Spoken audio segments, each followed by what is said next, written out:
മീറ്റിങ്ങിൻ്റെ ഒരു ടൈറ്റിലായി ഞാൻ കണ്ട ഒരു ഭാഗം, കൊടിയ കാറ്റ് അടിക്കുന്നത് പോലെ. Hallelujah, hallelujah, hallelujah. ആ ഒരു ദൈവസാന്നിധ്യം നമുക്ക് അനുഭവിക്കേണ്ടതിനായിട്ട് ഒന്ന് രണ്ട് കാര്യങ്ങൾ ഞാൻ ആവശ്യപ്പെടുന്നു, എന്നോട് നിങ്ങൾ സഹകരിക്കും. ഒന്ന്, കർത്തൃദാസൻ നേരത്തെ ഇവിടെ ഓർപ്പിച്ചു, അടുത്തിരിക്കുന്നവർ കരം കൊടുത്തിട്ട് പറയണം, ഇത് അക്കൗണ്ടിൽ എന്ത് വരട്ടെ. ഒന്ന് അമേരിക്കയിലും ഒന്ന് ആഫ്രിക്കയിലും ഒന്ന് ഉഗാണ്ടയിലും ഇരിക്കും. കൈ കൊടുക്കണമെന്നുണ്ട്, പക്ഷെ ഏറ്റവും പുറകെ ഇരിക്കണം. എങ്ങനെ കൈ കൊടുക്കാൻ പറ്റുമോ? അച്ഛൻ സോറി, നിങ്ങൾ എഴുന്നേൽപ്പിക്കുന്നതിൽ എനിക്ക് ബുദ്ധിമുട്ടുണ്ട്. പക്ഷെ ആണുങ്ങൾ അത്രയും ഒരിടത്തിരുന്നാൽ നിങ്ങൾക്ക് കൈ കൊടുക്കാൻ എളുപ്പമുണ്ട്. സ്തോത്രം. കൈ കൊടുക്കത്തക്ക രീതിയിലൊന്ന്. അതുപോലെ സഹോദരിമാരെ, ഒറ്റപ്പെട്ട സ്ഥലങ്ങളിൽ നിൽക്കുന്നത് ശരിയാകില്ല. സ്തോത്രം. ഈ പണ്ട് നമ്മളൊക്കെ കോഴി വളർത്തിയിട്ടുള്ളവരാണ് അല്ലേ?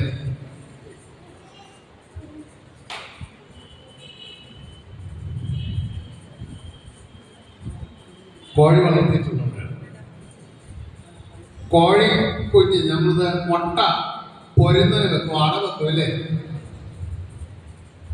അട കിടക്കുന്ന കോഴിയുടെ ചിറകിന്റെ കീഴിൽ നമ്മൾ എന്ത് വെച്ചു കൊടുക്കും? മുട്ട വെച്ചു കൊടുക്കും. ഈ മുട്ട ഓരോ പ്രാവശ്യം കോഴി വന്ന് എന്ത് ചെയ്യുന്നറിയോ? നീ ശരിയാവില്ല, അവൻ മാറി മാറി, നീ ശരിയാവില്ല, അവൻ മാറി എന്നാണ് പറയുന്നത്. പിന്നെ എന്ത് ചെയ്യും? ഓരോ പ്രാവശ്യവും താൻ അതിലോട്ട് കയറി വരുമ്പോ തന്റെ കാല് തട്ടിയോ ചിറക് തട്ടിയോ നീങ്ങിപ്പോയാൽ എന്ത് ചെയ്യും? എന്തിനായിരിക്കും? ആത്മാവില്ലാത്ത കോഴി അത് ചെയ്യുന്നത്. എന്തിനാ ചെയ്യുന്നത്? ചേർത്ത് വെച്ച അമ്മയുടെ ചൂട് അല്ലേ? അമ്മയുടെ ചൂട് കിട്ടിയാൽ മാത്രമേ കോഴിക്കുഞ്ഞായിട്ട് വരുള്ളൂ. ദേവദാസന്മാർ വന്ന് അടുത്തിരിക്കുന്ന പറയുന്നത് എന്തിരുന്നറിയും? പരിശുദ്ധാത്മാവിന്റെ ചൂട് നിനക്ക് കിട്ടണം. അതുകൊണ്ടാണ് കൈയടിക്ക്, സ്തോത്രം പറ, കൈവക്ക്, കൈകോട്, അടുത്തിരിക്കുന്ന പറ എന്നൊക്കെ പറയുന്നത് ഈ സാന്നിധ്യം അങ്ങോട്ട് ഇറങ്ങണം. നമ്മൾ കോവിഡ് വന്നപ്പോ ചെയ്ത ഒരു കാര്യമുണ്ട്. എന്താണ്? ഇവിടെ ഇവിടെ ഇവിടെ ഇവിടെ കോവിഡ് വന്നപ്പോ നമ്മൾ ചെയ്ത ഒരു കാര്യമുണ്ട്. ഇല്ല, ആദ്യം വേറെ ഒന്നാണ്. മാസ്ക് ഇടണം, പിന്നെ കൈ എന്ത് ചെയ്യണം? സോപ്പിട്ട് ഹല്ലേലൂയ. എന്തുകൊണ്ടാ സോപ്പിട്ട് കഴുകാൻ പറഞ്ഞേ? ആരെങ്കിലും വന്ന് പെട്ടെന്ന് കൈ തരുമോ നമുക്ക് കോവിഡ് കാലത്ത്? ഇല്ല ഇല്ല.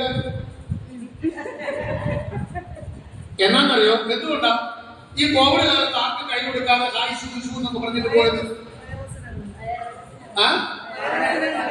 പകരുമോ? വൈറസ് പകരുമോ? പകരും അല്ലേ? അപ്പൊ നീ കൈ കൊടുക്കുമ്പോ നിന്റെ ഉള്ളിലിരിക്കുന്ന ദൈവാത്മാവ് എന്ത് ചെയ്യും? ഇപ്പൊ മനസ്സിലായോ? എന്നാലെങ്കിലും ഒന്ന് അടുത്തോട്ടിരിക്കും എങ്കിലും ഇടയ്ക്ക് കോവിഡ് നിൽക്കുകയാണ്. അതുകൊണ്ട് ഇപ്പയാണ് ഇല്ലല്ലോ. ഞാൻ ഈ പറയുന്നത് ഒന്ന് അനുസരിക്കാനായിട്ട് നമ്മൾ ശ്രമിക്കണം. Price the Lord. ഈ വിറകൊക്കെ ആ കാലഘട്ടമൊക്കെ മാറി, വിറകൊക്കെ നമ്മൾ കുറുക്കി ആഹാരം പാചകം ചെയ്യുന്ന ഒരു കാലഘട്ടം ഇപ്പോഴൊക്കെ ഉണ്ട്, എങ്കിലും വളരെ നല്ലതായിട്ട്. അപ്പോ കുറച്ച് വിറക് ആഹാര സാധനമൊക്കെ പാകം ചെയ്തിട്ട് അടുപ്പിന്റെ പുറത്തോട്ട് എന്ത് ചെയ്യും? എന്താണ്? ഇത് വെള്ളത്തിൽ കിടന്ന് പെറുക്കിക്കൊണ്ട് വെച്ചിരിക്കുന്നതാണ്. ഇത് എന്ത് ചെയ്യണം? കായ വെക്കണം. ഒരു സ്വത്രം പറഞ്ഞേ, എല്ലാരും ചേർന്ന് ഉണങ്ങാൻ വെക്കണം എന്ന് പറഞ്ഞേ. അപ്പൊ ചില പച്ചകൾ ഇവിടെ ഉണ്ട്.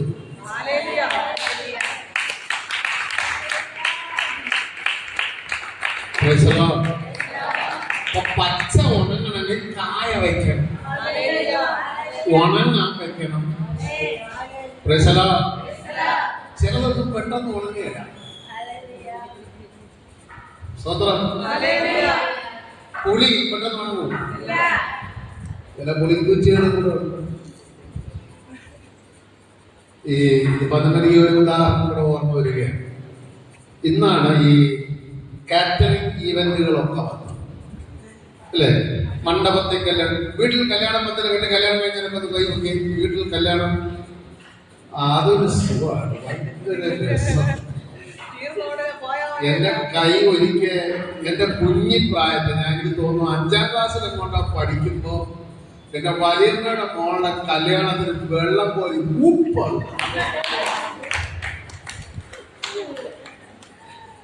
പണ്ട് കല്യാണത്തിന് ബന്ധുക്കൾ വരുമ്പോഴറിയാം, ഒരാള് ചെരവ, ഒരാള് 2 പിച്ചാത്തി, ഒരാള് അമ്മി എന്നൊക്കെ കൊണ്ടുവരും. ഇപ്പോഴോ നല്ല ടിപ്ടോപ്പായിട്ട് ഡ്രസ് ചെയ്ത് നമ്മൾ വന്നിരുന്ന് കൊടുക്കും. ഇപ്പൊ പിന്നെ എത്ര മനുഷ്യനെ വെച്ചാലേ തിന്നു, അങ്ങനത്തെ കേസുകളായി. അപ്പോ കായ വെക്കണമെങ്കിൽ, ഉണങ്ങണമെങ്കിൽ അവൻ എടുത്തൊരാളെ വെക്കാൻ നിൽക്കുമ്പോൾ നമ്മളൊന്ന് സമർപ്പിച്ചു കൊടുക്കണം. ഞാൻ നിങ്ങളോട് ആരോടും കൈയടിക്കാൻ പറയില്ല. വചനം ഉള്ളിൽ കേറിയാണ് ഈ കൈയടിച്ച് തുറന്നു. Hallelujah, hallelujah, hallelujah. അതുകൊണ്ട് മറ്റൊരു കാര്യം ഞാൻ ഓർപ്പിക്കും. ഈ സുന്ദരം എന്ന ദേവാലയത്തിന്റെ ഗോപുരത്തിങ്കൽ ഒരു മുടന്തനായ മനുഷ്യൻ എന്ത് ചെയ്തു? ഉണ്ടായിരുന്നു. ആ മുടന്തനായ മനുഷ്യൻ എന്തിനാണ് അവിടെ ഇരിക്കുന്നത്? ഞാൻ എന്റെ പകൽക്കാലം ചെയ്യാൻ പോകുന്നത് എന്തെന്നറിയോ? വേറെ ഒന്നും ചെയ്യാൻ പോകുന്നില്ല. വചനം അങ്ങോട്ട് ഇട്ടു തരും. ആറ്റകത്ത് വെച്ച് നമുക്ക് മിനുസം. ഈ അമ്മമാർക്കൊരു പരിപാടിയുണ്ട്. ഈ അരിയുടെ പിച്ചാത്തി എടുത്ത് ഈ മൺകലത്തിന്റെ പുറത്തൊക്കെ 2 കുഴി.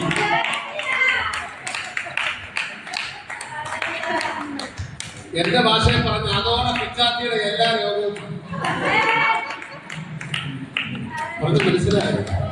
ഞാൻ വചനം അങ്ങോട്ട് ഇട്ടു, ആവശ്യക്കാരൻ അങ്ങോട്ട് പിടിച്ചോളൂ. അല്ലാതെ നിങ്ങൾ വിചാരിക്കും ഇയാൾക്ക് ഇപ്പൊ വടി പോലെ നിന്ന് കുറച്ച് വചനമൊക്കെ അങ്ങ് പ്രസംഗിച്ച് അതിനല്ല നമ്മൾ പറഞ്ഞു. നമ്മൾ ആരാധിച്ചു, അല്ലേ? ഒരു 1.5 മണിക്കൂറോളം നമ്മൾ എന്ത് ചെയ്തു? ആരാധിച്ചു. ഇനി നമ്മൾ ആരാധിക്കുക എങ്ങനെയെന്നറിയോ? വചനം അങ്ങോട്ട് ചെല്ലുന്നു, അങ്ങോട്ട് പ്രവർത്തിക്കുന്നു, അതിലൂടെയുള്ള വിടുതൽ നമ്മൾ അനുഭവമാണ്. Hallelujah, hallelujah, hallelujah. ഞാൻ 500 രൂപ നോട്ട് കുറച്ചങ്ങോട്ട് വിതറിയ നിങ്ങൾ എന്ത് ചെയ്യും? അയ്യോ, ചിലരാ ഇരിക്കുമോ?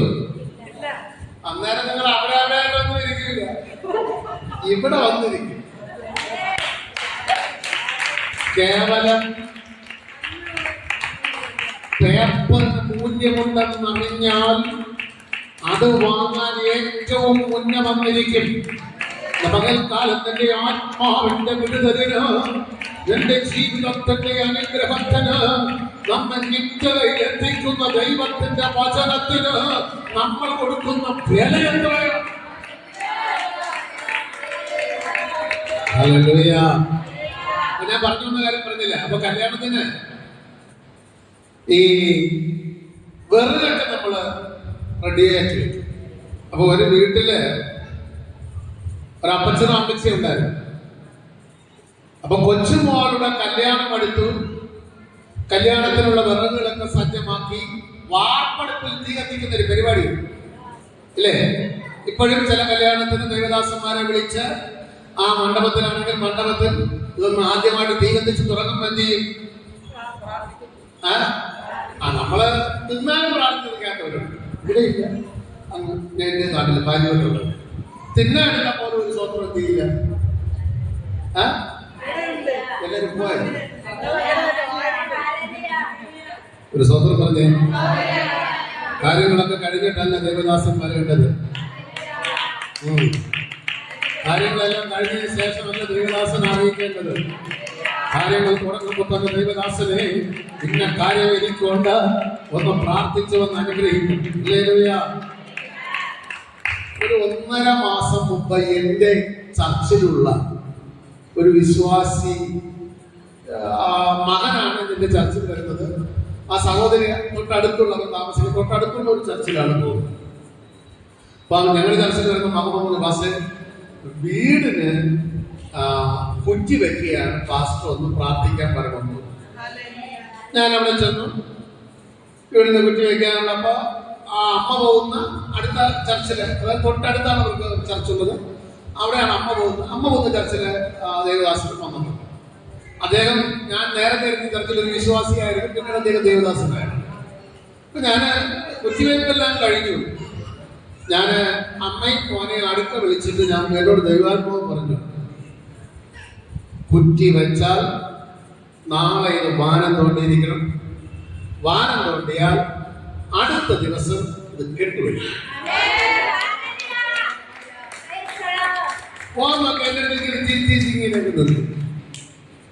ഒരാഴ്ചയായി, 2 ആഴ്ചയായി, 3 ആഴ്ചയായി വാനം തോണ്ടി അവിടെ ഇട്ടിരുന്നു. മഴ വന്നു. ഈ തോണ്ടി വെച്ചവർക്ക് എന്ത് ചെയ്തു? കംപ്ലീറ്റ് മൂടി. പിന്നെ ഭയങ്കര മഴയായി, പണി ചെയ്യാൻ പറ്റാതെയായി. ശക്തമായ മഴയായിരുന്നു ഈ കഴിഞ്ഞ മുമ്പുള്ള ആഴ്ചകളിലല്ല. പ്രശ്നമായി. പിന്നെ എങ്ങനെയൊക്കെ വെപ്രാളം പിടിച്ച് അതിനെ മണ്ണെല്ലാം കോരി മാറ്റി കല്ല് ഇറക്കി കെട്ടി. ഞാൻ പറഞ്ഞു, കല്ല് കെട്ടുന്നത് ശരി, വെറ്റ് വാർത്ത് ഈ കല്ല് ഇപ്പോഴേ പോയി ചെയ്തു. അതും കേട്ടില്ല. ബെല്ലടിക്കാതെ അങ്ങനെ കല്ലൊക്കെ കെട്ടി വെച്ചിരുന്നു. ഒരു ദിവസം പോയപ്പോ ഈ അമ്മ അവിടെ ചറുക്കി വീണു. ചറുക്കി വീണ് ചെന്ന് ഒരു മൂലക്കല്ലിന്റെ അവിടെ പോയി ഇടിച്ച് ആ കല്ലായി വീണു. ലോകപ്പാടെ ഇത്ര നീളമുള്ള ഒരു കാലം.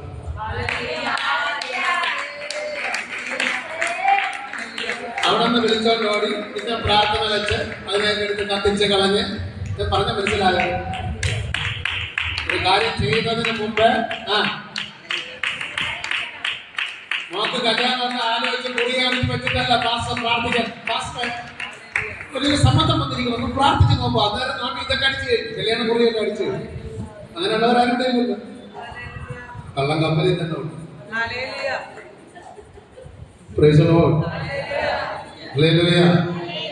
മത്തായി എഴുതിയ സുവിശേഷത്തിൽ ഒരു ഉപമയെ കുറിച്ച് ഞാൻ വായിച്ചിട്ടുണ്ട്. രാജവൃത്യന്റെ കല്യാണം. എത്ര പേര് വായിച്ചിട്ടുണ്ട്? എത്ര പേര് പ്രസംഗമൊക്കെ കേട്ടിട്ടുണ്ട്? രാജവൃത്യന്റെ കല്യാണം കേട്ടിട്ടില്ല? ആ കല്യാണത്തിന് വിളിച്ചവരാരും എന്ത് ചെയ്തില്ല? വന്നില്ല. അപ്പൊ രാജവൃത്യൻ ഒരു ദിവസം ഇങ്ങനെ കല്യാണമൊക്കെ കഴിഞ്ഞ് ആ തെരുവിലൂടെ സഞ്ചരിക്കുന്ന സമയം വിളിച്ചിട്ട് വരാത്ത ചില പുള്ളികളെ കണ്ടു.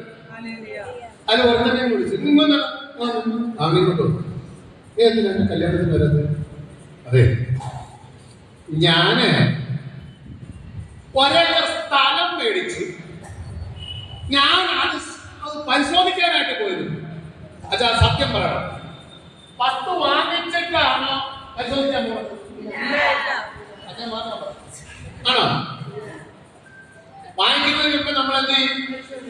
അവിടെ ചെന്ന് എന്ത് പരിശോധിക്കും? മണ്ണിന്റെ ക്വാളിറ്റി ഇല്ല, അതിരുണ്ടോ, പരമ്പുണ്ടോ, ആ കല്ലുകൾ എവിടെയാണ് കിടക്കുന്നത്, ഇത് വീട് വയ്ക്കാൻ അനുയോജ്യമായതാണോ, അതോ ഇത് പ്രമാണത്തിൽ മറ്റെന്തെങ്കിലും രേഖകളിൽ കൊള്ളിച്ചിട്ടുള്ളതാണോ, ഈ വസ്തുവിന് കേസോ കാര്യങ്ങളൊക്കെ ഉണ്ടോ? ഈ മണ്ടം പറഞ്ഞറിയാം, ഞാൻ കുറച്ച് വസ്തു വാങ്ങിച്ചിരിക്കുന്നു, അത് പരിശോധിക്കണം. നമ്മളിങ്ങനെ കുറെ എണ്ണമുണ്ട്. എന്താ യോജന വരാത്ത? അതെ, അയൽക്കൂട്ടം കൂടുമെന്ന് പറഞ്ഞു. ഞാൻ പോയി അവിടെ ഇരുന്നു, പക്ഷെ എന്ത് ചെയ്തില്ല?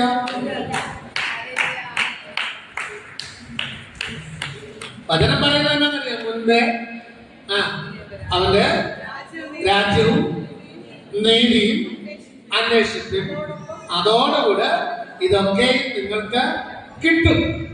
പറഞ്ഞാൽ അതോടുകൂടെ ഇതൊക്കെയും നിങ്ങൾക്ക് കിട്ടും. അടുത്ത ആളോട് കൈകൊട്ടിച്ചു, കിട്ടിയോന്ന് ചോദിച്ചു. അല്ലെ, ഒന്ന് എണീറ്റ് അടുത്തോട്ട് നീങ്ങാണ്. നിങ്ങൾ തമ്മിൽ വിരോധമൊന്നുമില്ലല്ലോ, അല്ലെങ്കിൽ ഇങ്ങോട്ട് നീങ്ങില്ല. എന്റെ ദൈവം, 2 കസേരയിലൊക്കെ അവരവരിൽ നിന്ന് ഇങ്ങനെ കൈ കാണിക്കുന്നു, ബസ്സിന് കൈ കാണിക്കുന്ന പോലെ. ഇങ്ങോട്ട് നീങ്ങിയിരിക്കണം. കുഴപ്പമില്ല, വല്ല പിണക്കമോ ഇണക്കക്കുറവോ ഒക്കെ ഉണ്ടെങ്കിൽ, പിണക്കമായിട്ടല്ല, ഇണക്കക്കുറവ് ഉണ്ടെങ്കിൽ അങ്ങനെ മാറിയിരിക്കും. അപ്പൊ ശ്രദ്ധിക്കും. അപ്പൊ കുറെ കൂടി രാജ്യത്തേക്ക് ഇങ്ങനെ സഞ്ചരിച്ചപ്പോ കാണാം അടുത്ത ടീം വരും. അവനോട് ചോദിച്ചു, നീ എന്താ കല്യാണത്തിന് വരാത്തെ? അവൻ എന്നാ പറഞ്ഞെന്നറിയോ? ഞാന് ഒരേ കാളെ വാങ്ങിയിരിക്കുന്നു, അതിനെ ശോധന ചെയ്യാൻ പോയി.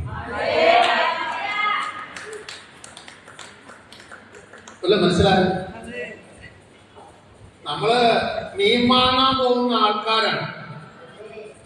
ചന്തയിൽ മീൻ വിൽക്കാൻ പറ്റും. നമ്മൾ എന്നാ ചെയ്യും? മീൻ വിൽക്കുന്നവർ അങ്ങോട്ട് തിരിയുമ്പോ ഒരു കുത്തും.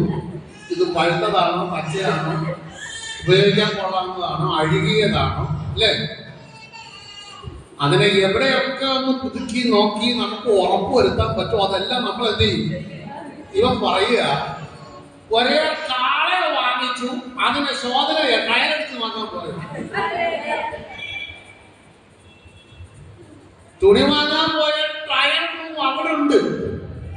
അവിടെ നിന്ന് ഇട്ട് നോക്കിയിട്ടാണ് നമ്മൾ വേണോ വേണ്ടെന്ന് എന്ത് ചെയ്യുന്നത്? ഇവൻ പറയും, വീട്ടിൽ കൊണ്ട് വെച്ചിട്ട് പറയും, ഇത് കൊച്ചിനെ കൊള്ളയാണ്. ഞാൻ പറഞ്ഞ മനസ്സിലായോ? അതേ ചിരിക്കുക. അപ്പൊ ഉപാധികൾ പറയുന്നവരാണ് നമ്മൾ. ഒരുപാട് ഉപാധികൾ പറയും, അല്ലേ?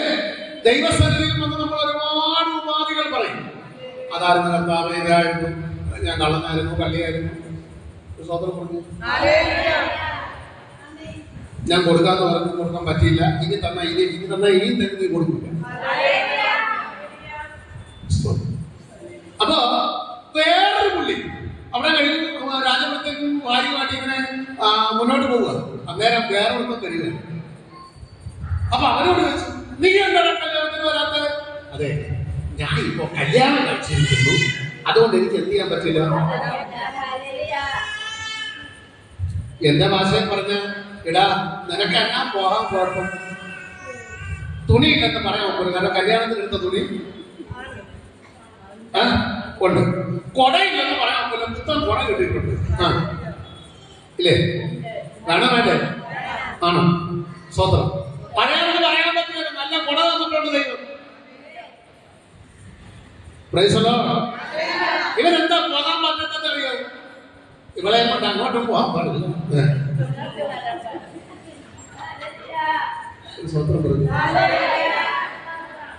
ഇന്നലെ മെനഞ്ഞാന്ന് രാത്രിയിൽ എന്നെ ഒരാൾ ഫോൺ ചെയ്ത് പറഞ്ഞു, മാസ്റ്ററെ മോൾക്ക് പനിയാണ്, ഇന്ന ആശുപത്രിയിൽ നിന്ന് തിരിച്ചു വിട്ടു, ഇന്ന ആശുപത്രിയിലേക്ക് ഇപ്പൊ കൊണ്ടുവന്നിരിക്കുന്നത്, ഇവിടെ നിന്ന് പറയണം നാളെ മെഡിക്കൽ കോളേജിലോട്ട് കൊണ്ടുപോകും.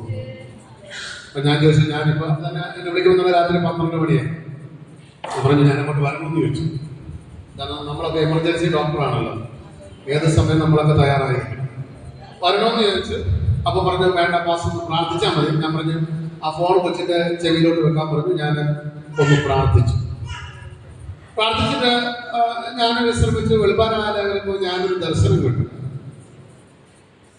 ഈ കുഞ്ഞിന്റെ അമ്മ, അതായത് കുഞ്ഞിന് സുഖമില്ല, ആ വീട്ടിലെ ഇളയ കുഞ്ഞിന് സുഖമില്ല, കുഞ്ഞിന്റെ അമ്മ ഒരു വെട്ടുകത്തി എടുത്തോണ്ട് ആ ഭർത്താവിനെ, ആ കുഞ്ഞിന്റെ അപ്പനെ വെട്ടാൻ ഓടിക്കുക. ഞാൻ ആകപ്പാടെ വടങ്ങ, ഞാൻ ഒന്നും വേണ്ടിയില്ല. ഇന്നലെ വൈകുന്നേരം 5 മണിയായപ്പോൾ ഞാനൊന്ന് ഫ്രീ ആയി. 5 മണിയായപ്പോൾ ഞാൻ വിളിച്ചു, ബ്രദർ എന്നാൽ എവിടെ നിൽക്കുന്നു? പണിയൊക്കെ കഴിഞ്ഞു. ബസ്സിൽ പണിക്ക് പോയില്ല, കൊച്ചിനെ കൊണ്ട് ആശുപത്രിയിലായിരുന്നു, പണിക്ക് പോകാൻ പറ്റിയില്ല. ഓക്കെ, ഞാൻ അങ്ങോട്ട് വരികയാണ്. ഞാനും ഭാര്യയായിട്ട് അവിടെ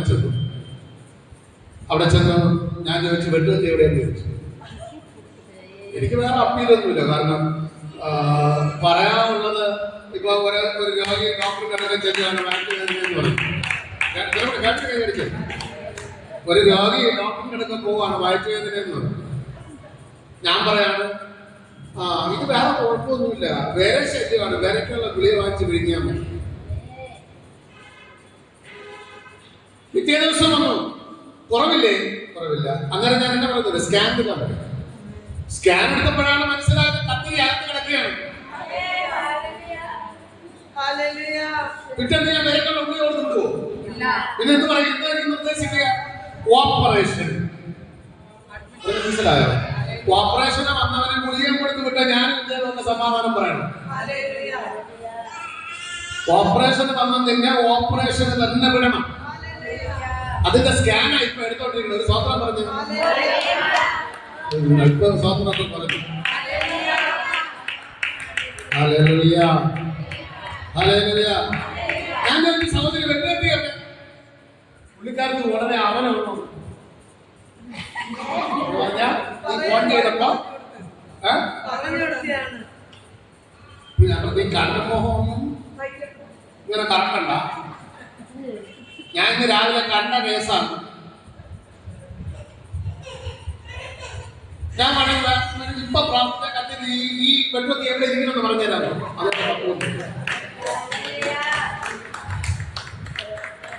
എന്നാന്നറിയോ, ഈ പുള്ളിക്ക് രാവിലെ തിരുവനന്തപുരത്താണ് പണിക്ക് പോകുന്നത്. രാവിലെ 4 മണിയാകുമ്പോൾ അദ്ദേഹം കുളിച്ച് റെഡിയായി പണിക്ക് പോകും. തിരിച്ചു പോകും. വന്ന് കയറുമ്പോ സാധാരണഗതിയിൽ വീട്ടിലുള്ള കല്യാണം കഴിച്ചാണെങ്കിൽ ഭാര്യ, അല്ലെങ്കിൽ ഭാര്യയ്ക്ക് സുഖം, അല്ലെങ്കിൽ അമ്മ ആരെങ്കിലും ഉള്ള വെള്ളം കൊടുക്കണം അല്ലേ? ഇതല്ലേ ആദ്യം ചെയ്യാനുള്ളത്? സഹോദരി, അത് തന്നെ ആദ്യം ചെയ്യാനുള്ളത്.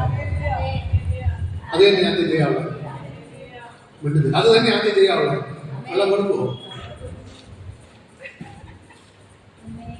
സ്വതം നമ്മളൊക്കെ ആത്മീകമായിട്ട് വളരാണ് നിങ്ങൾ വന്ന എനിക്കറിയാം. അതോടുകൂടെ നമ്മുടെ പ്രശ്നങ്ങൾ മാറണമെന്ന് ആഗ്രഹിക്കുന്നവരല്ലേ? അതല്ലേ നമ്മളതല്ലേ ആഗ്രഹിക്കുന്നത്? പക്ഷേ നമുക്ക് വിടുതൽ കിട്ടാത്തതിന്റെ ചില നമ്മൾ നിസ്സാരമെന്ന് കണക്കാക്കുന്ന ചില വിഷയങ്ങൾ.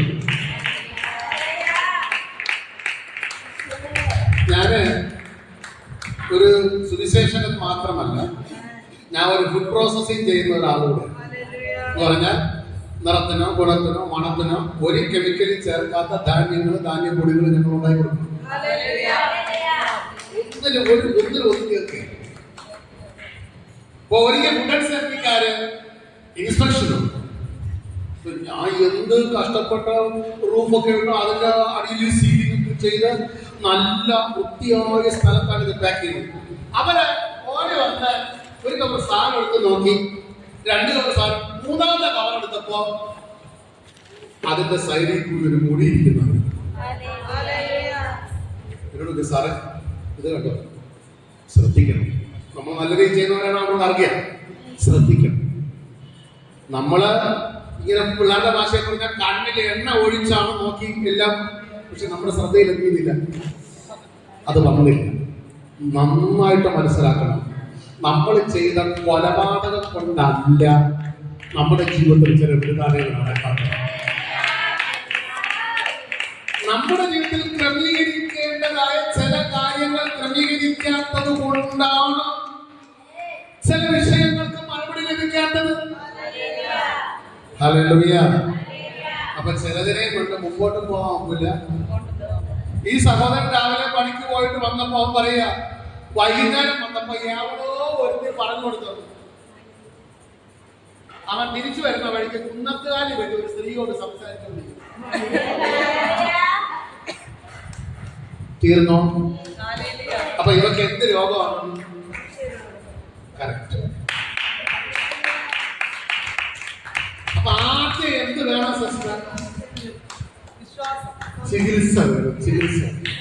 ഇൻ കേസ് അപ്പൊ നിങ്ങൾ ചോദിക്കാം, അങ്ങനെ ഉണ്ടെന്ന് ഞാൻ തെളിയിച്ചാൽ നിങ്ങൾ എന്ത് തരും പാസ്റ്റർ? ഞാനാണെങ്കിൽ എന്നെ പറയുന്നത്, കർത്താവേ എന്റെ ഭാര്യയ്ക്ക് അങ്ങനെ എന്ത് ചെയ്യില്ല, സംഭവിക്കില്ലെന്ന് ഞാൻ വിശ്വസിക്കുന്നു. എന്റെ ദൈവം അതിന് എന്ത് ചെയ്യില്ല, അനുവദിച്ച് കൊടുക്കില്ല. ഇത് പറയാൻ തുടങ്ങിയ ആ അമ്മ നിന്റെ വീട് കിട്ടും.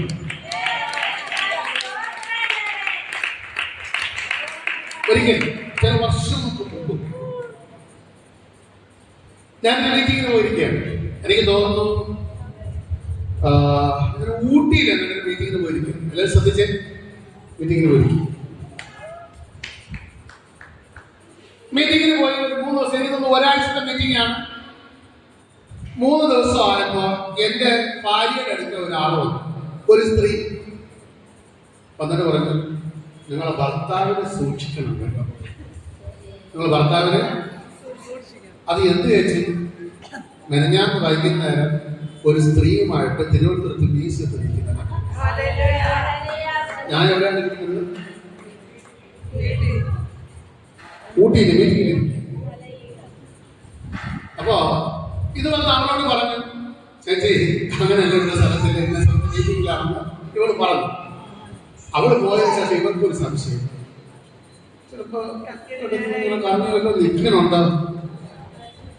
അപ്പൊ ഈ മൊബൈലൊക്കെ വരുന്നതിന് മുമ്പേ അപ്പൊ ഇവള് ആ സമയം മുതൽ എന്തൊരു സംഭവിച്ചു,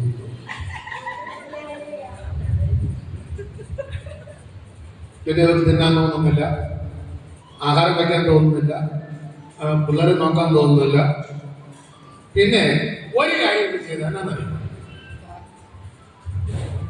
ആ നോട്ടീസ് എടുത്ത് നോക്കി എന്നാണ് മീറ്റിംഗ് തുടങ്ങുന്നത്. വേറെ ഏതെങ്കിലും ദൈവദാസന്മാർ ആ മീറ്റിംഗിൽ പ്രസംഗിക്കാൻ കൊണ്ടോന്നു ഇല്ല. അപ്പൊ ഞാൻ പറഞ്ഞ ദിവസം അത് എത്തിയെന്നുള്ള കാര്യം എന്ത് ചെയ്തു? അപ്പൊ ഞാൻ മീറ്റിംഗ് എല്ലാം കഴിഞ്ഞു, രാത്രിയായപ്പോൾ ഞാൻ വിളിച്ചിട്ട് ഒരു സംസാരത്തിൽ എന്തോ ഒരു ചെറിയ ബുദ്ധിമുട്ട് എനിക്ക് തോന്നി. അപ്പൊ ഞാൻ എന്താ നടക്കാനെ പറ്റിയിട്ട് നിങ്ങൾ കഴിച്ചോ? ഞാൻ കഴിച്ചു. രമ അവിടെ ഉണ്ടോ? ഞങ്ങളുടെ പാസ്റ്റർ ഭാര്യ, ഞങ്ങളുടെ ഒരു സുഹൃത്ത് ദേവദാസന്റെ സഹോദരി ഞമ്മനുണ്ട്, ഞാൻ കൊടുക്കാൻ. ഞങ്ങൾ രമേരെ. അപ്പൊ ഊട്ടിയിലാണ് ആര് ഇരിക്കുന്നത്? രമേരി അല്ലേ? അപ്പോൾ ഉണ്ട്, കാര്യങ്ങളെല്ലാം കഴിഞ്ഞു. ഞാൻ മീറ്റിംഗ് എല്ലാം കഴിഞ്ഞ് 4 ദിവസം കഴിഞ്ഞ് മീറ്റിംഗ് എല്ലാം കഴിഞ്ഞ് വന്നപ്പോൾ പറഞ്ഞു, ഇന്ന ആൾ വന്ന് ഇങ്ങനെ പറഞ്ഞു. അങ്ങനെ ഒരു സംശയം തോന്നിയോണ്ടാണ്. നമ്മൾ ഒരു കുഴപ്പമില്ല, നീ ഇങ്ങനെ പ്രാർത്ഥിക്കണം, കർത്താവേ ദോഷകരമായിട്ട് സംഭവിക്കാൻ അനുവദിക്കുന്ന ദൈവം. ഒരു സ്വന്തം ഹല്ലേലൂയ. അപ്പൊ ആ പിശാചെത്തി ലജ്ജിച്ചു. അപ്പൊ ഇന്ന് പകൽക്കാലം നമുക്ക് ആവശ്യം സുന്ദരമായ ദേവാലയത്തിന്റെ ഗോപുരത്തെങ്കിലേക്ക് നമ്മുടെ അന്ധനായ മനുഷ്യൻ, അവന്റെ ലക്ഷ്യമെന്ന് പറയുന്നത് എന്താണ്? ഒരു ഉപജീവൻ അല്ലേ? പലതും പലരും അങ്ങനെയല്ലേ വന്നിരിക്കുന്നത് ഇല്ലേ? പിന്നെ എന്തിനാ നിങ്ങൾ പാസ്പോർട്ട് എടുത്ത് പോയി പ്രാർത്ഥിച്ചു? അതാ ഞാൻ പറഞ്ഞത്, നമുക്കും ചില ആവശ്യങ്ങൾ ഉണ്ട്. ഹല്ലേലൂയ. ആവശ്യങ്ങൾ ഉണ്ടെന്ന് പറയുന്ന ഒരാൾ അടുത്തിരിക്കുന്ന കൈകൊടുക്കുന്ന ആവശ്യങ്ങളുണ്ട്. Hallelujah, hallelujah. പക്ഷേ നീ അടുത്തിരിക്കുന്നവരെ നോക്കി പറയുമ്പോൾ തന്നെ നിന്റെ ആവശ്യങ്ങൾ അറിയുന്ന ഒരു ദൈവം. ഹല്ലേലൂയ. ഒരു മീറ്റിംഗിൽ വെച്ച് ശിഷ്യന്മാർ ഭയങ്കര വെപ്രാളം. ഏത് മീറ്റിംഗ് എന്ന് ഞാൻ നിങ്ങളോട് ചോദിക്കുന്നില്ല. ഭയങ്കര വെപ്രാളം. അങ്ങോട്ട് ഓടുന്നു, ഇങ്ങോട്ട് ഓടുന്നു. എന്നിട്ട് ഇവർ സമയം നോക്കുന്നു. 2 മണി കഴിഞ്ഞാൽ നിങ്ങളൊക്കെ നിർത്തും പറയണമെന്ന് സൂചകമായിട്ട് നിങ്ങളെ വാച്ചിൽ നിങ്ങൾ നോക്കുമ്പോൾ ഞാൻ മനസ്സിലാക്കിക്കൊണ്ട് നിർത്താറായത്. അപ്പോ മീറ്റിംഗ് ഉച്ചയ്ക്ക് നിർത്തും, അല്ലെങ്കിൽ വൈകുന്നേരം നിർത്തും എന്നൊക്കെ ശിഷ്യന്മാർ വിചാരിച്ചത്. അന്ന് മൊബൈലും വാച്ചും ഇല്ലാത്തത് കൊണ്ട് സ്വന്തം ഇതൊക്കെ കിട്ടിയപ്പോഴാണ് നമുക്ക് ദൈവസ്ഥലത്തിൽ ഇരിക്കാൻ നമുക്ക് സമയമില്ല. അപ്പോ ശിഷ്യന്മാരൊക്കെ അങ്ങോട്ട് ഓടുന്നു, ഇങ്ങോട്ട് ഓടുന്നു. അവസാന ശിഷ്യന്മാരൊക്കെ എന്റെ ഒരു ഭാവനല്ല ചൊറിഞ്ഞു യേശുവിന്റെ എടുത്തു. എന്താ കാര്യം? എന്താ? അതെ, വൈകുന്നേരമായി. വിളിച്ചു കൂട്ടിയ യേശുവിന് അറിഞ്ഞൂടെ വൈകുന്നേരം അറിയാമോ ഇല്ലേ? വൈകുന്നേരമാണെന്ന് അറിയാമോ ഇല്ലേ? നിനക്ക് പ്രതികൂലം ഉണ്ടെന്ന് യേശുവിന് അറിയാമോ ഇല്ലേ? നിനക്ക് കഷ്ടപ്പാടുണ്ടെന്ന് അറിയാമോ ഇല്ലേ? നീ കടന്നു പോകുന്നത് കടഭാരത്തിലൂടെയാണെന്ന് അറിയാമോ ഇല്ലേ? വിളിച്ച ദൈവം വിശ്വസ്തനല്ലോ, വഴിയിൽ വലഞ്ഞു ഞാൻ അലയാടിട. വിളിച്ച ദൈവം വിശ്വസ്തനല്ലോ, വഴിയിൽ അലഞ്ഞു ഞാൻ അലയാടിട. വരികയില്ല, അവൻ എന്നെ പിരികയില്ല. വലതുകൻ പിടിച്ചെന്നെ നടത്തിയിടും. വിളിച്ച ഒരു ദൈവം, അറിയുന്ന ഒരു ദൈവമുണ്ട്. നിങ്ങൾക്കറിയാമോ, അബ്രഹാമിന്റെ ബാല്യക്കാരൊക്കെ ആയിരിക്കുന്ന ആര്? ഹാഗർ. ഹാഗറിനോട് ഒരു ദിവസം അബ്രഹാം പറഞ്ഞു, ഇതൊരു കാര്യം ചെയ്യും, മോനെ കയ്യിലെടുത്തോ, കുറച്ച് അപ്പം ഇരിപ്പുണ്ട്, ഇന്നത്തെ ഹാഗർമാരാണെങ്കിൽ നിന്റെ അപ്പവും വേണ്ട വെള്ളവും വേണ്ട എന്ത് ചെയ്തേന് പോയേ. പക്ഷെ അന്നത്തെ ഹാഗറിന് വഴിയിൽ തട്ടുകടയില്ലാത്തത് കൊണ്ടും വെള്ളം വെക്കണം കടയില്ലാത്തത് കൊണ്ടും ഒരു സ്വന്തം. അതാണ് വ്യത്യാസം. നമ്മൾ ഇപ്പോൾ തമ്മിലുള്ള ആത്മീക വ്യത്യാസം. അന്ന് ഉണ്ണാനുമില്ല, കുടിക്കാനുമില്ല, ഉടുക്കാനുമില്ല, ആകെയുള്ളത് വിശ്വാസമാണ്. ഇന്ന് ഉണ്ണാനുണ്ട്, ഉടുക്കാനുണ്ട്, തട്ടുകടയുണ്ട്, ബേക്കറിയുണ്ട്, സകലതുമുണ്ട്. റോഡ് സൈഡിലാണ് താമസിക്കുന്നത്. നമ്മുടെയൊക്കെ വിശ്വാസം കുറവ് വരാനുള്ള കാരണം അതാണ്. ഒരിക്കലും ചില വർഷങ്ങൾക്ക് മുമ്പ് ഒരു കൺവെൻഷന്റെ, ഒരു ജനറൽ കൺവെൻഷന്റെ ഫ്ലെക്സ് വെക്കാനായിട്ട് ദൈവദാസന്മാർ ഞങ്ങൾ ഇന്ന് രാത്രി വണ്ടിയിലൊക്കെ എല്ലാം കൊണ്ടുപോവാണ്. കൊണ്ടുപോയിട്ട് പിറ്റേന്ന് രാവിലെ ആയി ഞങ്ങൾക്ക് പിറ്റേ ദിവസം കൊണ്ട് വച്ചു തീർക്കണം. രാത്രിയിൽ പകലിൽ ഇങ്ങനെ ഫ്ലെക്സ് വെച്ചിട്ടു. ഒരു റോഡിന്റെ സൈഡിൽ വലിയ കുളമുണ്ട്, തമിഴ്നാട്ടില്ല. അപ്പൊ നോക്കിയപ്പോ കാണാം, ആ കുളിക്കടവിൽ വന്ന് കുളിക്കുന്നവർക്കും ഈ ബോർഡ് കാണാം, പിന്നെ റോഡിൽ പോകുന്നവർക്കും കാണാം, അങ്ങനെ ഒരു തെറ്റുണ്ട്. അപ്പൊ വന്ന ഒരു ദൈവദാസന്മാരും മരകേറികളല്ല. അപ്പൊ ഞങ്ങളിങ്ങനെ ഒന്ന് ആലോചിച്ചു, ഈ തെന്നെ കെട്ടണം, കെട്ടിയേ പറ്റും. കാരണം 10 പേര് കാണാൻ സാധ്യതയുള്ള തെന്നാണ്. അപ്പൊ നടുവരുണ്ട്, വണ്ടി ഇന്ന് കുളത്തിന്റെ കരയിലോട്ട് കൊണ്ടുവരാൻ പോലെ വഴിയും.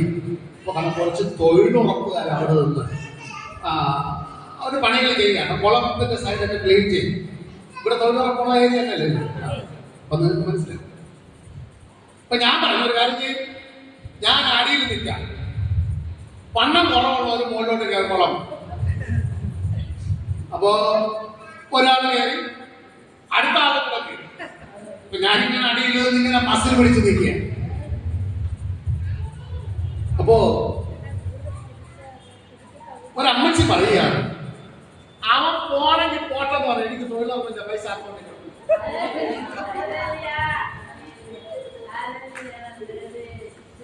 മനസ്സിലായോ? പണ്ടാണ് എന്നെ പറയുന്നറിയോ, അച്ഛാ എന്നെ ഇട്ടിട്ട് പോകരുത്, എനിക്ക് നിങ്ങൾ മാത്രമേ ഉള്ളൂ,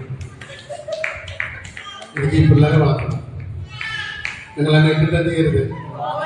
ഇപ്പൊ പറയണേ അങ്ങ് പോണെങ്കിൽ പോകാം. പണ്ട് വിശ്വാസം മാത്രമല്ല, ഇപ്പൊ കയ്യിൽ എന്നാ ഉണ്ട്, ജോലി. അതുകൊണ്ട് ആദ്യ സ്നേഹം വിട്ടുള്ളത്. ഇങ്ങനെ പറയുന്ന ആളുകൾ കൊണ്ട് ഇതിനകത്തും ഇരുത്തും. നീ തന്നില്ലെങ്കിൽ എന്നെ ദൈവം നടത്തുന്ന പുള്ളികളുണ്ടെന്ന് പറയുന്നു. സ്തോത്രം, സ്തോത്രം. അങ്ങനെയല്ല പറഞ്ഞു, കർത്താവ് എനിക്കൊരു പ്രിയപ്പെട്ടവന് നീ തന്നിട്ടുണ്ട്. ആ പ്രിയപ്പെട്ടവൻ അവസാനത്തോളം ഞങ്ങൾക്ക് ഒരുമിച്ച് ഞങ്ങൾ ഈ ലോകത്തിൽ നീ യാത്ര പറയുമ്പോഴും ഞങ്ങൾ സന്തോഷകരമായി ജീവിക്കാൻ ദൈവം അനുഭവിക്കണം.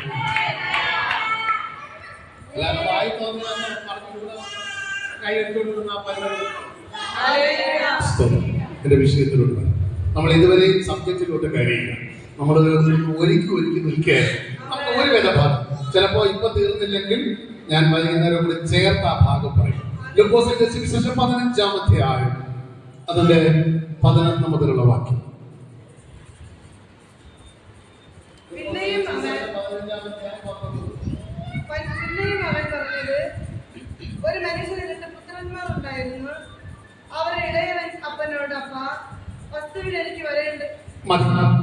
ഇനി നിങ്ങൾക്ക് കാര്യം മനസ്സിലായി. ഒരപ്പന് 2 മക്കൾ, 2 പുത്രന്മാരുണ്ടായിരുന്നു. ഇളയവൻ അപ്പനോട്, അപ്പ വസ്തുവകളിൽ എനിക്ക് മതി. നമ്മളിപ്പോ രാവിലെ ഇവിടെ വന്നിരിക്കുന്നത് എന്തിനാ വന്നിരിക്കുന്നത്? പ്രാർത്ഥിക്കാൻ. പ്രാർത്ഥിക്കാൻ വന്നിരിക്കുന്നത്.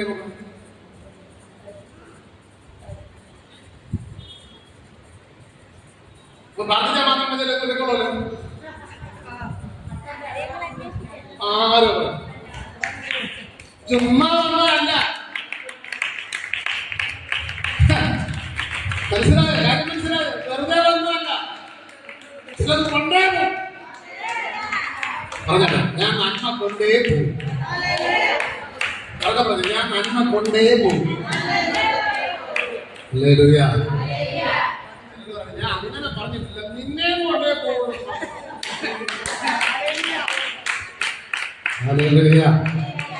ഞാൻ വന്നിട്ടുണ്ടെങ്കിൽ അനുഗ്രഹം കൊണ്ട്. ഹല്ലേലൂയ. ഹല്ലേലൂയ. പക്ഷേ അപ്പൻ എങ്ങനെയുള്ള അപ്പനെന്ന് അറിയാമോ? അപ്പൻ എങ്ങനെയുള്ള അപ്പനാ? നല്ല അറിവുള്ള അപ്പനാണ്.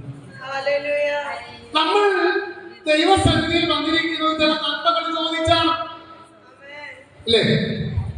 അല്ലേ? അപ്പൻ അറിഞ്ഞൂടെ? 1-ാം തീയതി ഫീസ് കൊടുക്കണം, 4-ാം തീയതി കൺസ്ട്രക്ഷൻ തീരുമെന്ന് അറിഞ്ഞൂടെ? ഇലക്ട്രിസിറ്റി ബില്ല് പേ ചെയ്യണമെന്ന് അറിഞ്ഞൂടെ? അറിയാം. Price the Lord. Hallelujah. Hallelujah. Hallelujah. ഇവിടെ അപ്പൻ വെറും പൈസ തരാൻ വേണ്ടി നിൽക്കുന്ന ഒരാളല്ല. നിനക്ക് വസ്തു തന്ന് നിന്നെ നശിപ്പിക്കാൻ, വസ്തു നാശമല്ല, വസ്തു മാത്രം തന്ന് നശിപ്പിക്കാൻ ആഗ്രഹിക്കുന്ന ദൈവമല്ല. നിന്റെ ഈ ലോകവാസം കഴിഞ്ഞ് നിത്യത എന്ന് പറയുന്ന ഏറ്റവും വലിയ അവകാശം തരാൻ അപ്പൻ ആഗ്രഹിക്കുന്നു. ഞാൻ പറഞ്ഞത് ശരിയാണോ തെറ്റാണോ? യേശുവിനോട് ശിഷ്യന്മാർ പ്രാർത്ഥിക്കാനായിട്ട് പഠിപ്പിക്കണമെന്ന് എന്ത് ചെയ്തു? പറഞ്ഞു. യേശു പ്രാർത്ഥിക്കാൻ പഠിപ്പിച്ചപ്പോൾ പറഞ്ഞ ഒന്നാമത്തെ പ്രാർത്ഥന എന്താണ്? ഇത് പല സഭകളിലും ഈ പ്രാർത്ഥന ഇല്ല, എന്നാൽ ചില സഭകളിൽ ഈ പ്രാർത്ഥന ഉണ്ട്. ഇത് നല്ലതാണ്, മോശം? നല്ലതാണ്. നിങ്ങൾ പ്രാർത്ഥിക്കുമ്പോൾ ഇവണ്ണം പ്രാർത്ഥിക്കുന്നത്. ഏതെണ്ണം? സ്വർഗസ്ഥന. അപ്പൊ ആരോട് വേണം പ്രാർത്ഥിക്കാം? ദൈവത്തോട് മാത്രമേ പ്രാർത്ഥിക്കാവൂ. സ്വർഗസ്ഥനായ ഞങ്ങളുടെ പിതാവേ.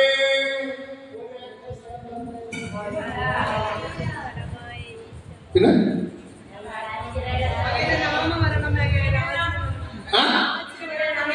പണ്ടിരിക്കേ ഒരാൾ കാക്കുടിക്കാനായിട്ട് ചായക്കടക്കറി, ഇതുപോലെ ചായക്കടകളൊന്നും പണ്ടില്ല. അപ്പൊ ഇങ്ങനെ വളരെ കൂടി നടന്നൊരു ചായക്കട കണ്ടു. അവിടെ ചായ കുടിക്കാനായിട്ട് കയറി.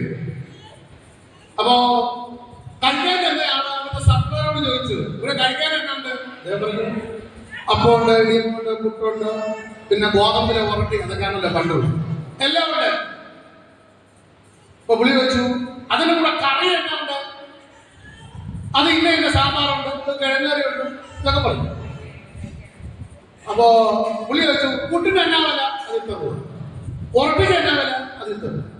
അപ്പത്തിന് എന്നാ വില? അതിൽ തരും. എന്നാ സാമ്പാറിന് എന്നാ വില? സാമ്പാറിന് പൈസ എന്ന് വെച്ചാൽ സാമ്പാറിന് പോകാം. മനസ്സിലായോ? അപ്പൊ എന്ത് വേണ്ട? പുട്ടും വേണ്ട, ദോശയും വേണ്ട, സൗജന്യമായിട്ട് കിട്ടുന്ന. പക്ഷെ പുട്ട് വാങ്ങിച്ചാലേ എന്ത് തരും?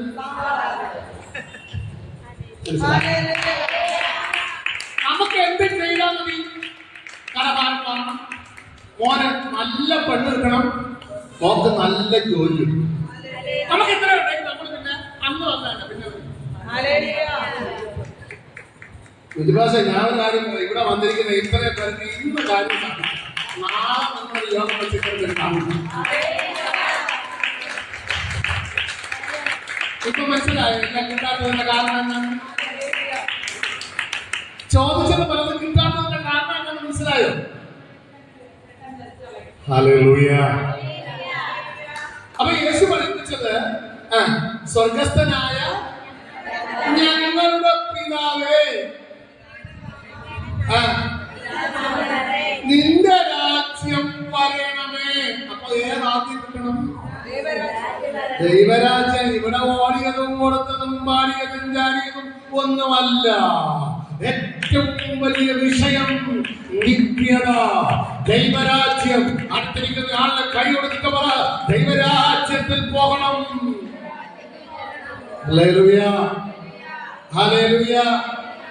എവിടെ പോകണം? ഇപ്പൊ പലർക്കും ദൈവരാജ്യത്തിൽ പോകണം. ഞാൻ പറഞ്ഞു മനസ്സിലായോ? സാധാരണയായി ഒരുപാട് സംസ്കാര ശുശ്രൂഷ നടത്തിയിട്ടുള്ളവരിൽ ഒരാളാണ് ഞാൻ. ചില സ്ഥലങ്ങളിൽ സംസ്കാര ശുശ്രൂഷ നടത്താനായിട്ട് പോകുമ്പോ ആ വിളിക്കുന്ന പാസ് പറയും, പാസ് ഇദ്ദേഹം ഞങ്ങളുടെ പള്ളിയിൽ നിന്ന് വരുന്ന ആളല്ല, പക്ഷെ ഇദ്ദേഹത്തിന്റെ ഭാര്യയും മക്കളും ഒക്കെ ഞങ്ങളുടെ കൂടെയാണ്. പക്ഷെ അതുകൊണ്ട് ഞങ്ങൾക്ക് ഈ സംസ്കാര ശുശ്രൂഷ നടത്താതിരിക്കാൻ പറ്റില്ല. അങ്ങനെ നടത്തുന്നതാണ്. അപ്പോ പള്ളിയിലെ പുരോഹിതനോ പാസ്റ്ററോ ബ്രദറോ വന്ന് ഇവൻ നല്ലവനായിരുന്നു, ഇവൻ സഭയ്ക്ക് വളരെ പ്രയോജനപ്പെട്ടവനായിരുന്നു, ഇവനെ എവിടെ വെച്ച് കാണാം?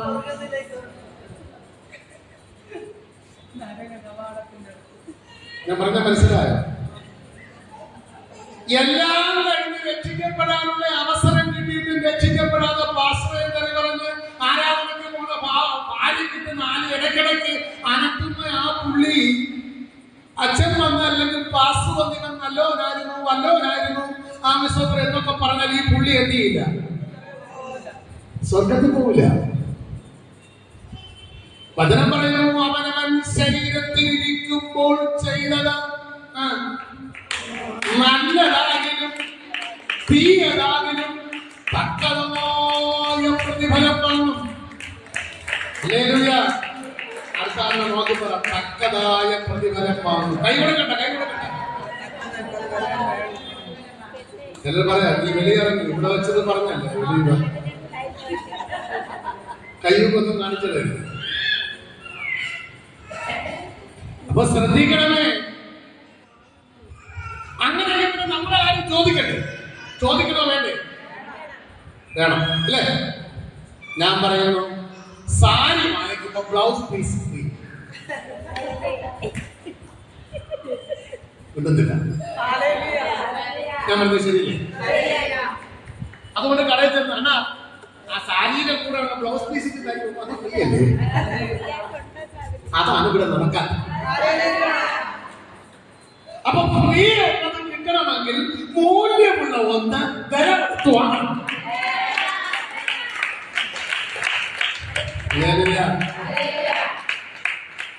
ചിലതിന് രക്ഷിക്കപ്പെടാനൊന്നും വയ്യ, സ്നാനപ്പെടാനൊന്നും വയ്യ. എന്റെ അക്കൗണ്ടിൽ ഇഷ്ടംപോലെ പൈസ.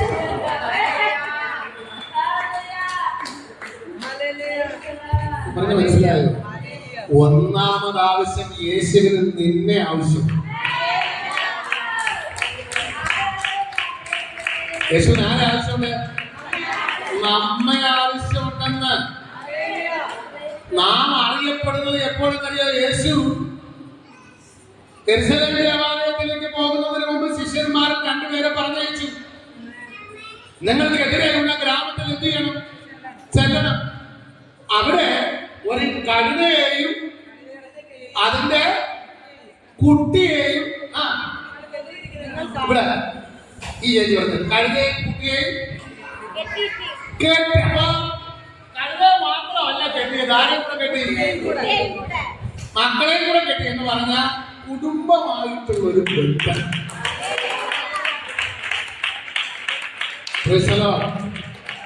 അപ്പൊ യേശു ശിഷ്യന്മാരെ അയക്കുമ്പോൾ ശിഷ്യന്മാരുടെ അറിവിന് വേണ്ടി പറഞ്ഞു, ആരെങ്കിലും ഈ അഴിക്കുന്നത് എന്താണെന്ന് ചോദിച്ചാൽ ആർക്ക് ആവശ്യമുണ്ടെന്ന് പറയണം?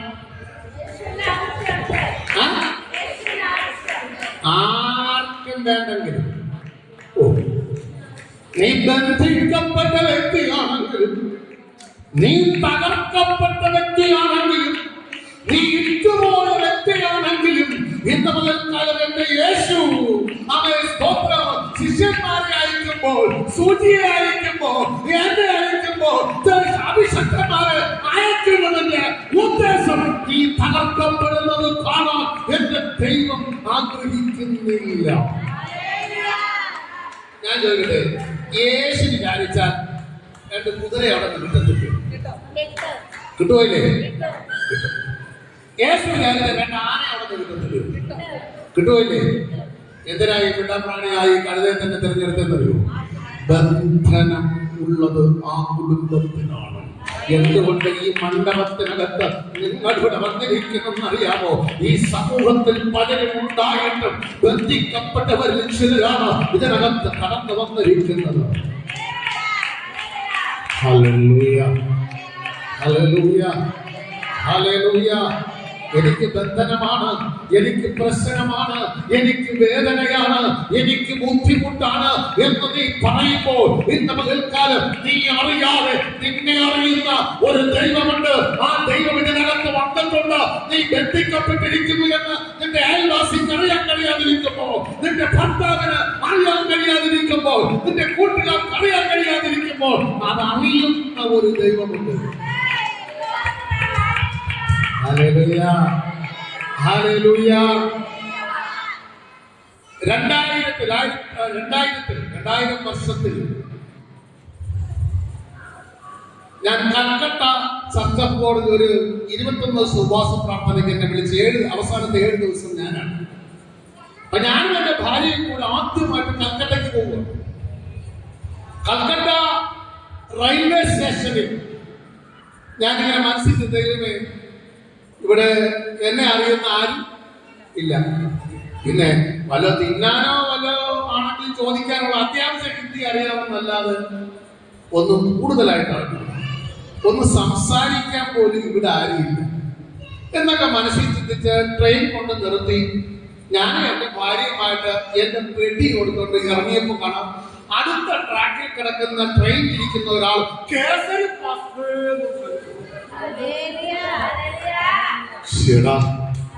ഭാഷ അറിഞ്ഞൂടാത്ത എനിക്ക് ആരുമില്ലെന്ന് അവൻ ഈ പട്ടണത്തിൽ ആരുമില്ലല്ലോ എന്ന് ഞാൻ ചിന്തിച്ചിരിക്കുമ്പോ എന്നെ അറിയുന്ന ഒരുത്തൻ, എന്റെ ഒരു സുഹൃത്തായ ഒരു പാസ്റ്റർ മരുമകനാണ്, അദ്ദേഹം ഒരു ദേവദാസൻ. ഞാൻ പറഞ്ഞത് നിന്നെ അറിഞ്ഞുകൂടാത്ത ഇടത്ത്, ഓ ഗ്ലോറി, ഈ സ്ഥാനത്ത് എന്നെ സഹായിക്കാൻ ആരുമില്ലല്ലോ എന്ന് ചിന്തിക്കുന്ന ഇടത്ത് നിന്നെ സഹായിക്കാനായി ഇറങ്ങി വരുന്നൊരു കരമുണ്ട്. അത് കർത്താവിന്റെ കരമാണ്, അത് കർത്താവിന്റെ കരമാണ്. അത് വിശ്വസിക്കുന്ന പ്രിയപ്പെട്ടവർ അല്പസമയം കരങ്ങളൊക്കെ തട്ടി സ്തുതിക്ക്.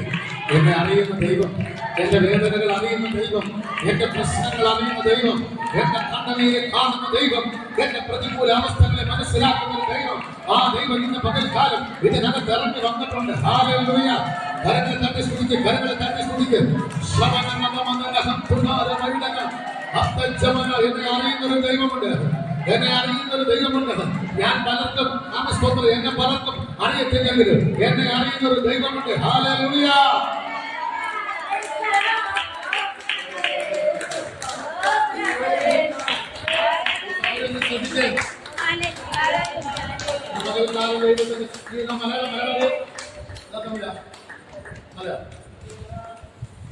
നീ ചിന്തിക്കുന്നത് പോലെ അല്ല ദൈവം നിന്നെ കൊണ്ടുവന്നിരിക്കും.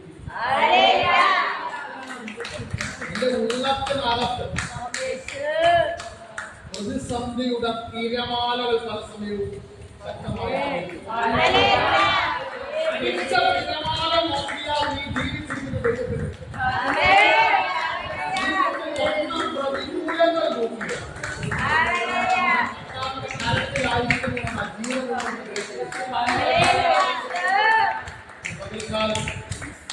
വേദനകളിൽ ആശ്വാസം സമാധാനം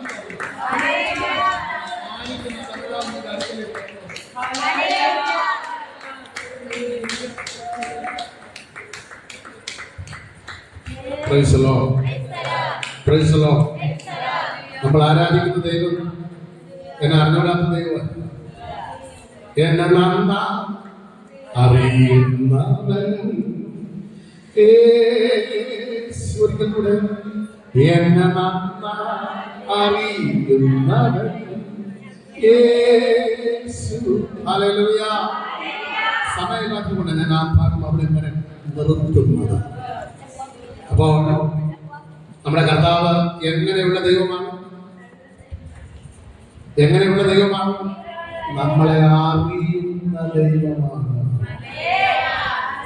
മനുഷ്യർ പലരും അറിയാത്തതിനെ ദൈവമെന്ന് ആരാധിക്കുമ്പോൾ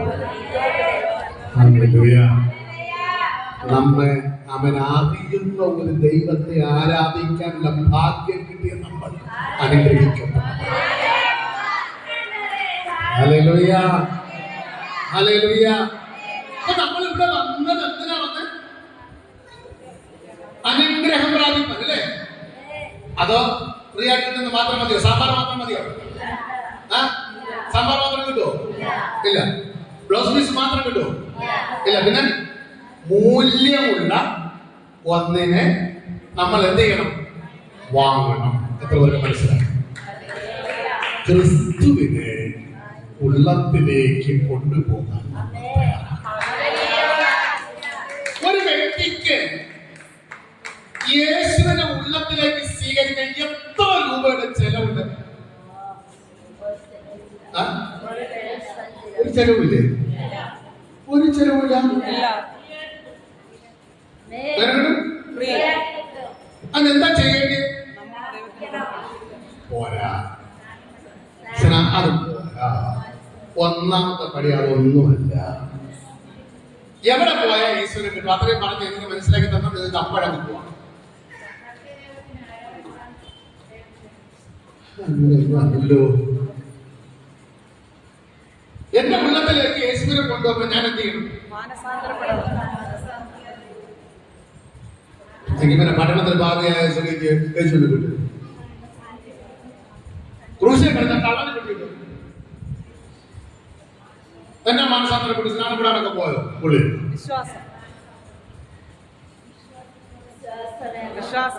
യേശുവിനെ ഉള്ളത്തിൽ സ്വീകരിക്കാൻ വേറെ ഒരു പരിപാടിയും വേണ്ട.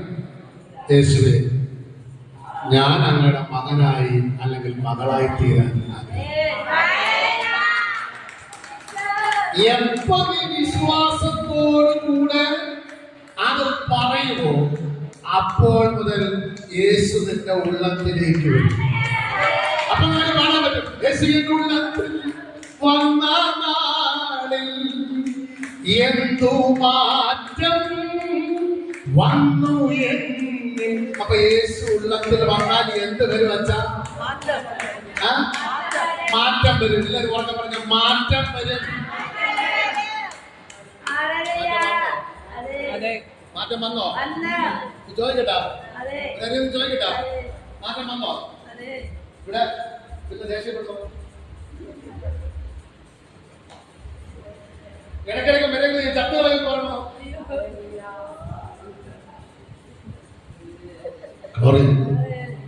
മാറ്റം വന്നോ? എന്ത് മാറ്റമാ വരിക? എന്ത് മാറ്റമാ വന്ന്? യേശു ഉള്ളത്തിൽ വന്നപ്പോ എന്ത് മാറ്റം വന്നു? അല്ലെങ്കിൽ ഞാൻ 100 തെറി വിളിക്കും. യേശു എന്റെ ഉള്ളത്തിൽ വന്നതിന് ശേഷം ഇപ്പൊ ഒരു 10 വിളിക്കൂ. പണ്ട് നാട്ടുകാരെ മുഴുവൻ ഞാൻ ഉപദ്രവിക്കുമായിരുന്നു. ഇപ്പൊ ഞാൻ നാട്ടുകാരെ ഉപദ്രവിക്കുന്നില്ല. അതിന്റെ ഭാര്യ എന്റെ ഭാര്യയ്ക്ക് ഇഷ്ടംപോലെ കൊണ്ടുവരും. അതാണോ മാറ്റം? അതാണോ മാറ്റം? ഹല്ലേലൂയ.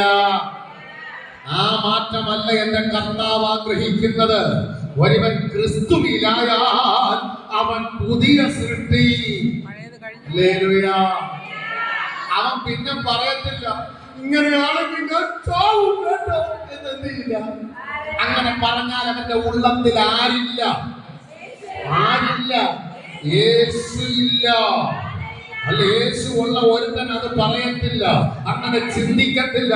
ഒരു പക്ഷേ അങ്ങനെ ഒരു ചിന്ത അവന്റെ ഉള്ളത്തിൽ വന്നാൽ അവൻ പറയും, പിശാചേ, ഇത് പിശാചിന്റെ പദ്ധതിയാണ്, പിശാചിന്റെ ഈ പദ്ധതിയെ യേശുവിന്റെ നാമത്തിൽ ഞാൻ പുറത്താക്കുന്നു. ഹല്ലേലൂയ,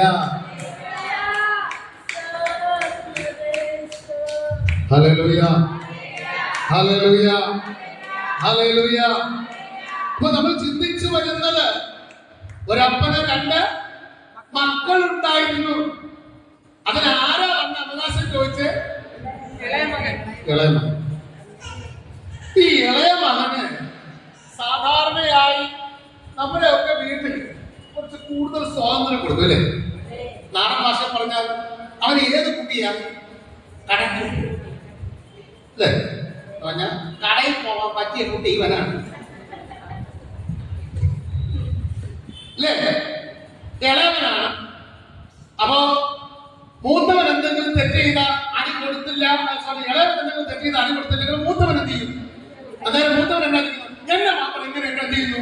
പിള്ളേർ വന്നിട്ടില്ല അല്ലെങ്കിൽ അറിയാം, എന്നെ മാത്രം അടിക്കുമ്പോൾ അവൻ എന്ത് ചെയ്യില്ല? അവൻ ചെയ്യുന്ന തെറ്റിലൂടെ ഞാനാണ് എന്ത് ചെയ്യുന്നത്? കാര്യമില്ല, നിനക്ക് ബുദ്ധിയുണ്ട്, അവൻ എന്തില്ല. അങ്ങനെ ഇളയവൻ ചെല്ലപ്പിള്ളയായിട്ട് എന്ത് ചെയ്യും? ചെല്ലപ്പിള്ളകളെ സൂക്ഷിക്കണം. Praise the Lord, hallelujah. ഒരിക്കലൊരു കോടതിയിൽ, കുടുംബ കോടതിയിൽ ഒരമ്മയുടെ നിലവിളി ഞാൻ കേട്ടു. ഇളയത് മോളായിരുന്നു.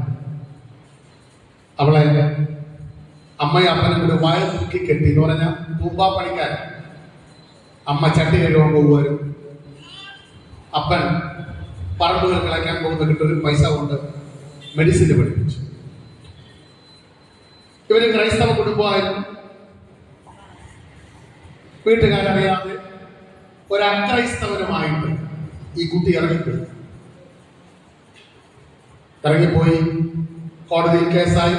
കോടതി വരാതെ ഈ അമ്മ ഓടി വന്നു ഈ മോളുടെ കാല് കെട്ടിപ്പിടിച്ചിട്ട് പറഞ്ഞു, മക്കളെ, നിന്നെ ഇത്രത്തോളം ഞാൻ വളർത്തി, എന്റെ വയറിറക്കി കെട്ടിയാണ് ഞങ്ങൾ വളർത്തിയത്, നീ ഈ ബന്ധത്തിന് പോകരുത്.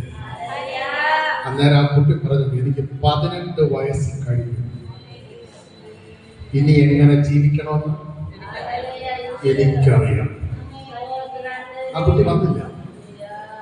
ആ അമ്മ നെഞ്ചത്തടിച്ച അപശ്യമാണ്. ആ കോടതിയുടെ വരാന്തയിൽ പോകുമ്പോ ഞങ്ങളുടെയൊക്കെ ഉള്ളം, ആ തള്ളയുടെ ഉള്ളം പൊട്ടുന്നതിനേക്കാൾ പൊട്ടിപ്പോയി. കണ്ടു നിൽക്കാൻ ഞങ്ങൾക്ക് കഴിഞ്ഞു. ആ അമ്മ പറഞ്ഞു, നിനക്ക് ഞാൻ ഒരുപാട് സ്നേഹം തന്നു,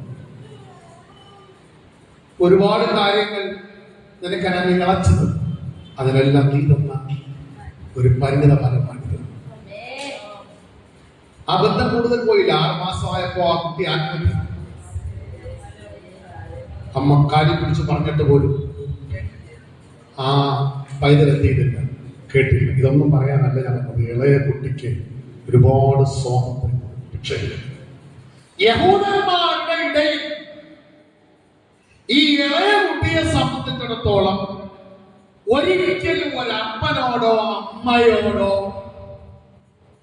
അപ്പനും അമ്മയും ജീവിച്ചിരിക്കുമ്പോ അവകാശം ചോദിക്കാൻ പാടില്ല. അതവിടെ എഴുതി വെച്ചിരിക്കുന്ന ഒരു കോടതി. ഞാൻ പറഞ്ഞ് മനസ്സിലാകുന്നു. ഞാൻ ഇതെല്ലാം ചരിത്രപരമായി പറഞ്ഞ് മനസ്സിലാക്കി തരുന്നത് ദൈവവചനത്തിന്റെ ആധികാരികതയിൽ ഒരുപാട് കാര്യങ്ങൾ അത് നമ്മൾ അറിഞ്ഞില്ലെങ്കിൽ നമുക്ക് ആ വിഷയം മനസ്സിലാവും. ഇൻ കേസ് ഒരു ഇളയ മകൻ അങ്ങനെ അപ്പൻ ജീവിച്ചിരിക്കുമ്പോ ഈ നന്മ ചോദിച്ചാൽ, അങ്ങനെ അവകാശം ചോദിച്ചാൽ അപ്പന് കൊടുക്കുകയോ കൊടുക്കാതിരിക്കുകയോ ചെയ്യാം. പിന്നെ മാതാപിതാക്കളെ സംബന്ധിച്ചിടത്തോളം മക്കൾ ഇല്ലെങ്കിൽ ചാവ് എന്ന് പറഞ്ഞാൽ എന്ത് ചെയ്യും? ചില മക്കള് യോ കുട്ടയെന്ന് എഴുതിയണ്ട. ഇന്നലെ ഞാൻ ഫേസ്ബുക്കിനകത്ത് ഒരു നമ്മുടെ ഇടുക്കി ജില്ലയിലെ അടിമാലി എന്ന് പറയുന്ന ബസ് സ്റ്റാൻഡിൽ നടന്ന ഒരു സംഭവം ലൈവായിട്ട് കണ്ട അന്താ പറ്റുപോയി. എന്നാന്നറിയൂ, സിഗരറ്റ് അതിനകത്ത് വേറെ സാധനങ്ങൾ വെച്ച് പിടിപ്പിച്ചതാണ്. സിഗരറ്റിന്റെ പയ്യൻ വലിച്ചിട്ട് 3 പെമ്പിളാരോട് പറഞ്ഞു അവരുടെ ഓരോരോ വായിലേക്ക് വെച്ചു കൊടുക്കും. ഇതൊന്നും കണ്ടു നിൽക്കാൻ ഒരു അപ്പൻ എന്ന നിലയിൽ നമ്മളെ പോലുള്ളവർക്ക് എന്ത് ചെയ്തില്ല, കഴിയില്ല. അപ്പൊ അപ്പന് വേണമെങ്കിൽ കൊടുക്കാം. പക്ഷെ അപ്പൻ കൊടുത്താൽ അതിനകത്ത് വേറൊരു വിഷയം, അന്ന് ആ വീട്ടിൽ നിന്ന് എന്ത് ചെയ്ത പിന്നെ ഒരിക്കൽ എന്ത് ചെയ്യാൻ പാടില്ല, ഈ വീട്ടിലോട്ട് വരാൻ പാടില്ല. വരാൻ പാടില്ലെന്ന് പറഞ്ഞാൽ അപ്പൻ ചിലപ്പോൾ സ്നേഹമുള്ളതുകൊണ്ട് എന്ത് ചെയ്യും, പക്ഷെ നാട്ടുകാർക്ക് കല്ലെറിഞ്ഞ് കൊല്ലാനുള്ള അവകാശം. ഞാൻ പലപ്പോഴും പ്രസംഗിക്കുന്നത് ചരിത്രപരമായിട്ട്. ഇവന് എല്ലാ നന്മകളും കൈവശമായി കഴിഞ്ഞപ്പോൾ എന്ത് ചെയ്തു, വീട് വിട്ടവൻ എന്ത് ചെയ്തു. അങ്ങനത്തെ ചില ആളുകളുണ്ട്. മോളെ കല്യാണം നടക്കുന്ന പള്ളി വരും, മറ്റാവശ്യങ്ങൾ കടമാരം മാറുന്നവരെ വരും. അത് കഴിയുമ്പോൾ എന്ത്, ആരെ വേണ്ട, ദൈവത്തെ വേണ്ട. അത് വേറെ സ്ഥലത്ത് അങ്ങോട്ട് പോകുന്നില്ല, കാരണം സമയമില്ല. ഈ അമ്മന്റെ നന്മകളെല്ലാം വാങ്ങിയിട്ടാണ് ഇവരെന്ത് ചെയ്തു, വീട്. അന്നേരം ഇവന് എന്ത് കിട്ടി, ചില കൂട്ടുകാരൊക്കെ എന്ത് കിട്ടി. എല്ലാവരും ശ്രദ്ധിക്കും, പൈസ കയ്യിലുണ്ടെങ്കിൽ നീ അറിയാതെ ചില കൂട്ടുകാരൊക്കെ എന്ത് ചെയ്യും, ഈ പഴം ചക്ക ചുമന്നുകൊണ്ട് പോയാൽ ഈച്ചയെ വിളിക്കണം. പച്ചച്ചക്ക ആയിരിക്കുമ്പോ ഒരു ഈച്ച കിട്ടിയില്ല എന്ന് പഴുപ്പോ അന്ന് വരും. എന്ന് നീ ദൈവത്തിന് പ്രയോജനമുള്ളവനായി മാറുമോ, നിന്റെ നന്മ അനുഭവിക്കാതായി എന്ന് മനസ്സിലാക്കുമോ, അന്ന് വരും കൂട്ടുകാർ, അന്ന് വരും വീട്ടുകാര്, അന്ന് വരും ദുഷ്ടൻ. ഓ ഹല്ലേലൂയ! അന്ന് വരും ആത്മഹത്യയുടെ ചിന്ത, അന്ന് വരും ദൈവത്തെ വേണ്ട എന്നുള്ള ചിന്ത. ഹല്ലേലൂയ! നിങ്ങൾക്കറിയണം, ഈ മകൻ വീട് വിട്ടുപോയി. വീട് വിട്ടുപോയി പിന്നെ എന്ത് ജോലിയാ കിട്ടിയവന്? IAS കാരനായോ, IPS കാരനായോ? പിന്നെ അവനെ കിട്ടിയത് ഒരു മുതലാളിയുടെ കീഴിൽ പന്നികളെ മേയ്ക്കുന്ന ജോലി. എല്ലാരും പറഞ്ഞാൽ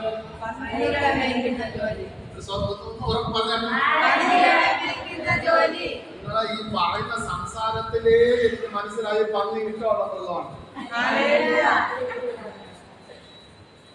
ഇത് പറയാൻ തന്നെ നമുക്ക് എന്നാ ഉണ്ട്. അപ്പൊ ചിലർക്ക് ഒരു സംശയം, നിങ്ങൾ ചോദിക്കാത്തതാണ്, പക്ഷെ പ്രസംഗമായതുകൊണ്ടാണ് നിങ്ങൾ ചോദിക്കാത്തതെന്ന് എനിക്കറിയാം. അതുകൊണ്ട് ഞാൻ അങ്ങോട്ട് ചോദിക്കും, പന്നി ഇറച്ചി തിന്നാന്ന് പറയുന്നതല്ല കേൾക്കണം. തിന്നൂടാന്ന് പറയുന്നത് ഒരുപാട് പേരുണ്ട് അല്ലേ, കഴിക്കാം. പക്ഷെ സയന്റിഫിക് പരമായിട്ട് നന്നായിട്ട് വേഗിച്ച് എന്ത് ചെയ്യാം, പറഞ്ഞ മനസ്സിലായത്, നന്നായിട്ട് പഴയ നിയമം അനുസരിച്ച് ഇതെന്ത് ചെയ്യാൻ പാടില്ല. പക്ഷെ പുതിയ നിയമത്തിൽ വരുമ്പോ പ്രാർത്ഥനയോടുകൂടെ സ്തോത്രത്തോടും കൂടെ എന്ത് ചെയ്യാം, കഴിക്കരുത്. പറഞ്ഞ് വിഷമാറ്റി കഴിക്കരുത്. ഇനി വന്ന പാസ്റ്റർ പ്രസംഗിച്ച് സ്തോത്രം പറഞ്ഞിട്ട് എന്ത് ചെയ്യാം, ഒടുവിൽ എനിക്ക് ജയിലിൽ പോകാൻ പറ്റും. അപ്പൊ പന്നി യഹൂദനെ സംബന്ധിച്ചിടത്തോളം അശുദ്ധമാണ്. ഇങ്ങോട്ട് നോക്കണം. എനിക്കറിയാം 20 മിനിറ്റ് നിങ്ങൾക്ക് ശ്രദ്ധിച്ചിരിക്കാനുള്ള സമയം, ക്യാപ്പബിലിറ്റി ഉണ്ട്. പക്ഷെ എനിക്ക് അങ്ങനെ നിർത്തിയിട്ട് പോകാൻ പറ്റത്തില്ല. ഇതൊരു ആത്മാവിന്റെ ശുശ്രൂഷയാണ്. അപ്പൊ ഇവിടെ യഹൂദന് നിഷിദ്ധമായിരിക്കുന്ന ഒരു ജോലി എന്ത് ചെയ്യേണ്ടി വന്നു, അവൻ ചെയ്യേണ്ടതായിട്ട് വന്നു. പിന്നെ നോക്കിയപ്പോൾ ഇവൻ ആഹാരം ഇല്ലാത്തത് മാത്രമല്ല, ഇവന് വിശന്നിട്ട് വയ്യ, പന്നിയുടെ വാളവര, അത് ഒരു സൈസ് കായ. ഇസ്രായേലിൽ കിട്ടുന്ന ഒരു പ്രത്യേകതരം വൃക്ഷത്തിന്റെ കായാണ് ഈ വാളവര എന്ന് പറയുന്ന സാധനം. ഇത് പന്നിക്ക് കൊടുക്കുന്നതാ.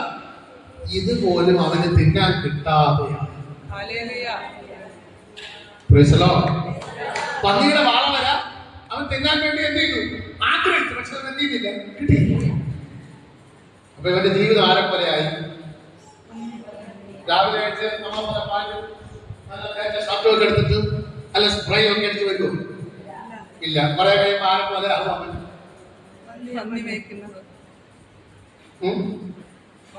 ആരെപ്പോലെയാവും? അങ്ങനെയാണ് ചിലരൊക്കെ പന്നിയെ പോലെയാവും.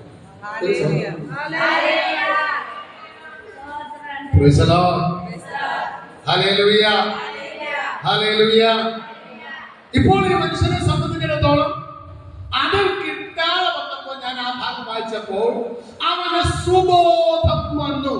എപ്പോ സുബോധം വന്നു? കയ്യിലിരുന്നതും പോയി, ബാങ്കിൽ കിടന്നതും പോയി, കല്യാണത്തിന് കിട്ടിയ മോതിരവും പോയി, മാലയും പോയി, കെട്ടുതാലിയും പോയി, അവസാനം ഒരു നൂലിന്റെ അറ്റത്ത് കെട്ടിയിരുന്ന കുരിശും പോയി. കാരണം നൂലാണെങ്കിൽ അതിന്റെ അറ്റത്തൊരു കുരിശത്വം ഉണ്ടായിരുന്നു.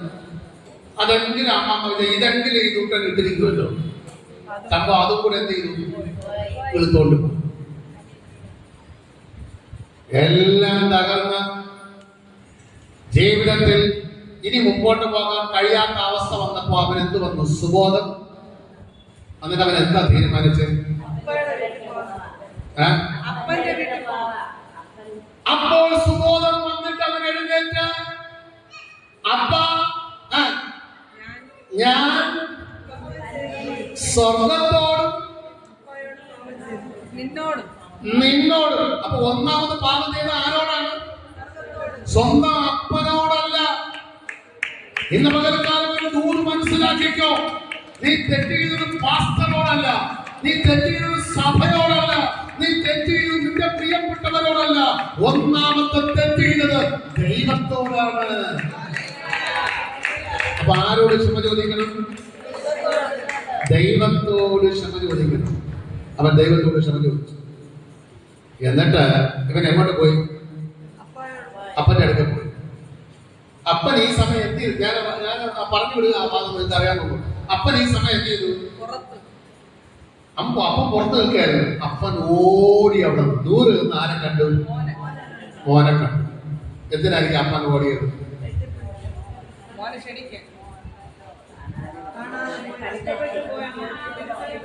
അതല്ല അതിന്റെ അകത്തെ ദൂത്. ഞാൻ നേരത്തെ ഒന്ന് രണ്ട് കാര്യങ്ങൾ, ഇനി ഇവൻ വന്നാൽ ആർക്ക് കൊല്ലാൻ അധികാരമുണ്ട്? നാട്ടുകാർക്ക് ഇവനെ കൊല്ലാനുള്ള അധികാരം അവരുടെ നിയമപ്രകാരമുണ്ട്. അപ്പൻ കൊടുക്കാതെ അപ്പന്റെ കയ്യിൽ നിന്ന് കയ്യേറി നന്മകൾ വാങ്ങിയിട്ട് ഒരുത്തൻ വീട് വിട്ടിറങ്ങിയാൽ അവൻ തിരിച്ച് വീട്ടിൽ വരാൻ പാടില്ല. അവനെ കല്ലെറിഞ്ഞു കൊല്ലണം. അപ്പൻ അവിടെ ഇരുന്ന് നോക്കുമ്പോ ദൂരത്തിൽ നിന്ന് തന്റെ മകൻ വരുന്നത് കണ്ടു. അപ്പൻ ഒന്ന് ഓർത്തു, നഷ്ടപ്പെടുത്തിയത് ഒന്നും ഓർത്തില്ല. അപ്പൻ ഓർത്ത്, നാട്ടുകാരെന്റെ മുന്നേ വെച്ച് എന്റെ മോനെ തല്ലി കൊല്ലുന്നതിന് മുമ്പായിട്ട് അപ്പൻ വന്നെന്ന് ഇറങ്ങി കെട്ടിപ്പിടിച്ചു വരും. ഇനി ആ കാറ്റുകൾ ആരുടെ ദേഹത്ത് വീഴും? നിങ്ങൾക്ക് കേൾക്കണോ? നീയും ഞാനും ചെയ്ത പാപങ്ങൾക്ക് പരിഹാരം വരുത്തുവാൻ ദൈവത്തിന്റെ പുത്രനായിരിക്കുന്ന ക്രിസ്തു ഈ ലോകത്തിലേക്ക് വന്ന് നമ്മളെ അങ്ങ് സ്നേഹിച്ചു കെട്ടിപ്പിടിച്ചു. ഈ ലോകം എന്റെ യേശുവിന് കൊടുത്തത് ക്രൂശാണ്. അതുകൊണ്ട് ഭക്തൻ ഇങ്ങനെ പാടി, പാപത്തെ സ്നേഹിപ്പാൻ ഞാനിനി പോകുമോ? പാപത്തെ സ്നേഹിപ്പാൻ ഞാനിനി പോകുമോ? ദൈവത്തിൽ പൈതലാ ജീവിക്കും ഞാൻ ദൈവത്തിൽ ആ കല്ല്, പിശാചെറിഞ്ഞ കല്ല്, ദുഷ്ടനെറിഞ്ഞ കല്ല്, ലോകമെറിയുന്ന കല്ല് എന്റെ ജീവിതത്തിൽ വിടാതിരുപ്പാൻ എന്റെ കർത്താവ് കാൽവരിയിലേക്ക് നോക്ക. തല കൊണ്ട്, ചിന്ത കൊണ്ട്, ബുദ്ധി കൊണ്ട്, നിന്റെ തലച്ചോറിലെ ചിന്തകൾ കൊണ്ട് ആമേൻ നാം എനിക്കും നിനക്കും വന്നുപോയ ആ പാപങ്ങൾക്ക് പരിഹാരം വരുത്താം. എന്റെ യേശുവിന്റെ തലയിൽ ആമേൻ സ്തോത്രം ആ മുൾക്കിരീടം വെച്ചു.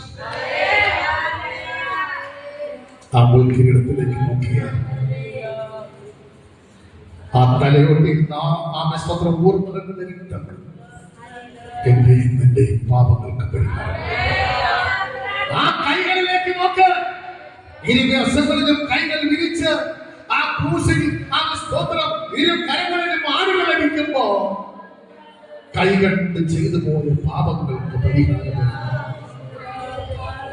എന്റെ യേശുവിന്റെ കരങ്ങളിൽ കാലിലും പാടി ആഞ്ഞു തറച്ച് ആ രണ്ട് കാലുകളിലേക്ക് വന്ന് നോക്കൂ. ഒരാണെ അവിടെ അടിക്കുകയാണ്. ആകാത്ത ഇടങ്ങളിലേക്ക് പോയി വന്ന പാപങ്ങൾക്ക് പരിഹാരം വരുത്താൻ എന്റെ യേശുവിന്റെ കാലുകൾ ആണിയടിച്ചു. ഇപ്പോൾ നിന്റെ യേശുവിന്റെ രക്തത്താൽ വിലയ്ക്ക് വാങ്ങിയിരിക്കുകയാണ്. ലോകം എനിക്കു വേണ്ട, ലോകത്തിൽ ഇമ്പം വേണ്ട, പോകേണം യേശുവിൻ പാതേ നോക്കി. ലോകം എനിക്കു വേണ്ട, ലോകത്തിൽ ഇമ്പം വേണ്ട, പോകേണം യേശുവിൻ പാതേ നോക്കി. ലോകം എനിക്ക് വേണ്ട, എന്റെ അപ്പൻ എനിക്ക് മതി, എന്റെ യേശു അപ്പൻ എനിക്ക് മതി. എനിക്ക് ലോകം വേണ്ട, നശിച്ചു പോകുന്ന ഈ ലോകം വേണ്ട, ലോകത്തിന്റെ ഇമ്പം എനിക്ക് വേണ്ട, എനിക്ക് എന്റെ യേശു മതി. എത്ര പേർക്ക് പറയാൻ പറ്റും എനിക്ക് എന്റെ യേശു മതി? പാപത്തോട് ഈ പകൽക്കാലം ഞാൻ വിട പറയാൻ ആഗ്രഹിക്കുന്നു. പാപ സ്വഭാവങ്ങളോട് ഞാൻ വിട പറയാൻ ആഗ്രഹിക്കുന്നു. എനിക്ക് എന്റെ യേശു മതി. ഒന്ന് എഴുന്നേറ്റ് നിൽക്കാം, ഒന്ന് എഴുന്നേറ്റ് നിൽക്കാം. എനിക്ക് എന്റെ യേശു മതി. ഈ ലോകം എനിക്ക് വേണ്ട, ഈ ലോകത്തിലുള്ളതൊന്നും എനിക്ക് വേണ്ട. ഇത് പകൽക്കാലം യേശുവിനെ ഉള്ളത്തിൽ സ്വീകരിക്കുന്നെങ്കിൽ, ഇത് പകൽക്കാലം വചനപ്പെടുത്തി ധനവും മാനവും പുരോഗമന സമ്പത്തും അവന്റെ കരങ്ങളിലുണ്ട്. ഏത് വിഷയത്തിന് ഭാരപ്പെടുന്നുവോ, ഏത് വിഷയത്തിന് ഭാരപ്പെടുന്നുവോ ആ വിഷയത്തിന് മറുപടിയുമായി എന്റെ കർത്താവ് നിന്റെ അടുക്കലേക്ക് വന്നു നിൽപ്പുണ്ട്. ഓ, പ്രാർത്ഥിക്കുന്ന പാസ്റ്റർ അല്ല നിന്റെ അടുത്ത് നിൽക്കുന്നത്. എന്റെ കർത്താവ്, ഓ, എനിക്ക് നിനക്ക് വേണ്ടി കാൽവരിയിൽ യാഗമായി തീർന്ന ആ കർത്താവ്, ഓ കർത്താവിന്റെ കരം. മകളെ നീ കരയണ്ട, മകനെ നീ കരയണ്ട, ഓ നീ വിഷമിക്കണ്ട, നീ ഭാരപ്പെടണ്ട, നീ കരഞ്ഞത് മതി, ഓ നീ കണ്ണുനീരൊഴുക്കിയത് മതി, നീ വേദനപ്പെട്ടത് മതി. ഇന്ന് പകൽക്കാലം യേശുവിനെ അടിപ്പിട്ടതുകളാൽ നമുക്ക് സൗഖ്യം വന്നുമിരിക്കുന്നു. ഓ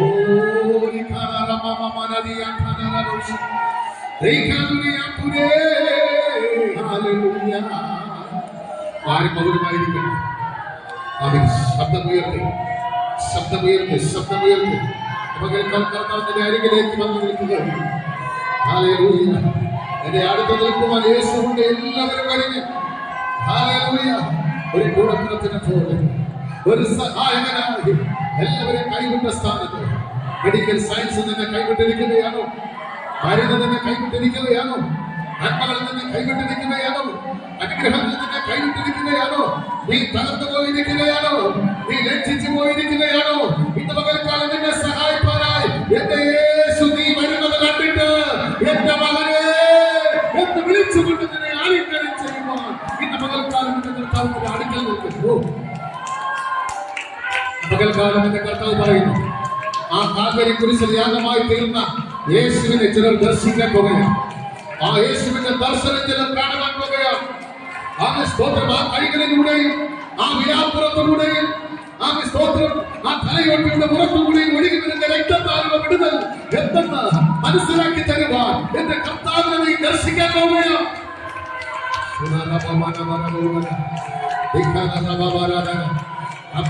ആരും മൗനമായിരിക്കട്ടെ, പ്രാർത്ഥിച്ചുകൊണ്ട് നിൽക്കൂ. ഞാൻ നിങ്ങളുടെ അടുക്കലേക്ക് വരാൻ പോകുന്നു. ഒരു വലിയ വിടുതൽ എന്ന് പകൽക്കാലം നിങ്ങൾക്ക് കർത്താവ് തരാൻ പോവുകയാണ്.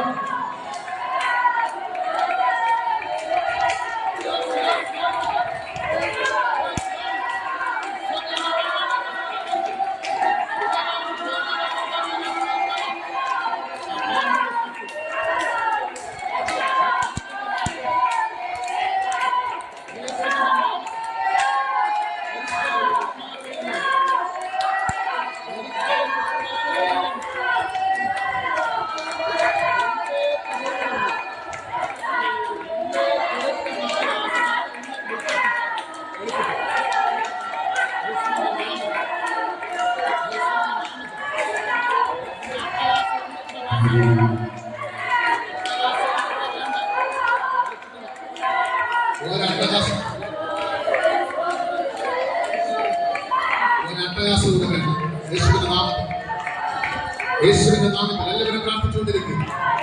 ചില ബന്ധനങ്ങൾ വിടുവിക്കപ്പെടുകയാണ്. അപ്പന്റെ വീട്ടിൽ നിന്നും മകനെ ഇറക്കിക്കൊണ്ടുപോയ ദൈവിക അനുഗ്രഹത്തിൽ നിന്നും മകനെ ഇറക്കിക്കൊണ്ടുപോയ ആ ദുഷ്ടശക്തി ഇന്ന് പകൽക്കാലം വെളിപ്പെടുകയാണ്. ആ ദുഷ്ടശക്തി ഒരു അട്ടഹാസപ്പെട്ട ശരീരം വിട്ടോ. ഇത് നിന്റെ സമയമല്ല, ഇത് പരിശുദ്ധാത്മാവിന്റെ സമയം. ഇത് നിന്റെ സമയമല്ല, പരിശുദ്ധാത്മാവിന്റെ സമയം.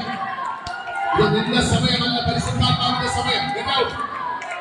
Come out in the body. Come out in the body. യേശുവിന്റെ നാമത്തിൽ പരിശുദ്ധാത്മാവിന്റെ തീയിൽ നിങ്ങൾ ദഹിപ്പിക്കുകയാണ്.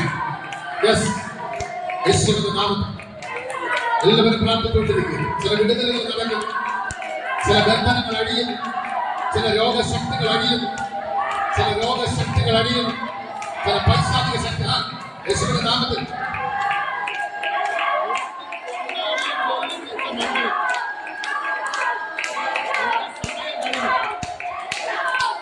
സമയം കഴിഞ്ഞു. ഇത് ദൈവത്തിന്റെ സമയം. മടങ്ങി വരുന്നവനെ സ്വന്തം വീട്ടിലേക്ക് ചേർത്ത് കൊള്ളുന്ന അപ്പൻ കയ്യും നീട്ടി നിൽക്കുമ്പോ ദുർപ്പിച്ചാണ്.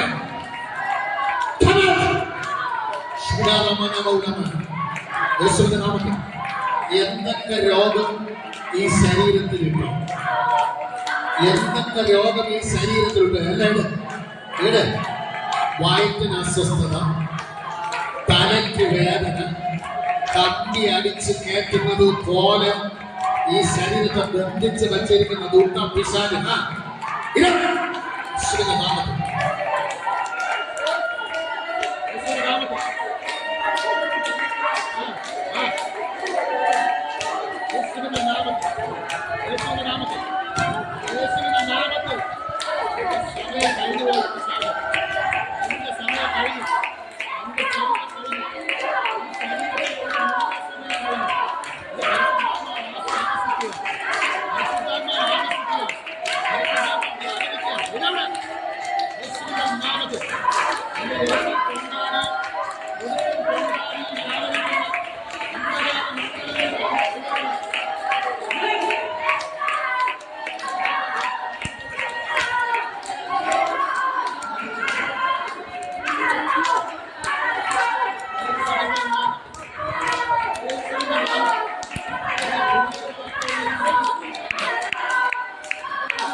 ചില വിടുതലുകൾ പരിശുദ്ധാത്മാവിന്റെ ഈ സമയം നൽകുകയാണ്. ചില വിടുതലുകൾ പകർത്താൻ പരിശുദ്ധാത്മാവ് നൽകുകയാണ്. യേശുവിന്റെ നാമത്തിൽ നിന്റെ കണ്ണുനീര് കാണുന്നൊരു ദൈവം, നിന്റെ വേദന അറിയുന്നൊരു ദൈവം, നിന്റെ വേദന അറിയുന്നൊരു ദൈവം പകർത്താൻ നിന്റെ അടുക്കലേക്ക് വന്നിട്ടുണ്ട്. നിന്റെ അടുക്കലേക്ക് വന്നിട്ടുണ്ട്. നിന്റെ അടുക്കലേക്ക് വന്നിട്ടുണ്ട്. ആരും കാണുന്നില്ലേ? മനുഷ്യരാരും കാണുന്നില്ലേ? പകൽക്കാലം കർത്താവ് പറയുന്നു, ഞാൻ കാണുന്നു, ഞാൻ അറിയുന്നു, നിന്നെ അറിയുന്ന ദൈവം, നിന്നെ ഗ്രഹിക്കുന്ന ദൈവം. പകൽക്കാലം നിന്റെ ആത്മാവിനെ നിന്റെ ഉള്ളത്തിലേക്ക് അയച്ച് നിന്റെ ബലഹീനതകൾ നിന്റെ കുറവുകളെല്ലാം ക്ഷമിച്ച് ഒരു മകളാക്കി എന്റെ ആത്മാവിൽ നിന്ന് തീർത്തിരിക്കുകയാണ്. ഓ നീ ഭയപ്പെടണ്ട. ഓ റമാനോ സംഘം ഒരു അമ്മ തന്നെ കുഞ്ഞിനെ മറന്നാണ് ഞാൻ നിന്നെ ഒരു നാളും മറന്നു കളയുകയില്ലെന്ന്.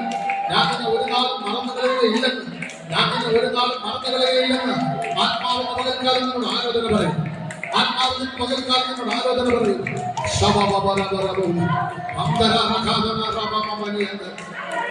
ചില പുണ്യமான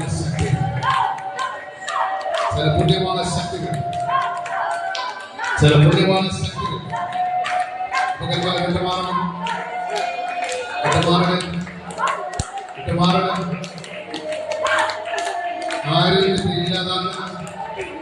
ആരോഗ്യത്തെ ഇല്ലാതാക്കുന്ന ശരീരം തളർന്നു പോകുന്നത്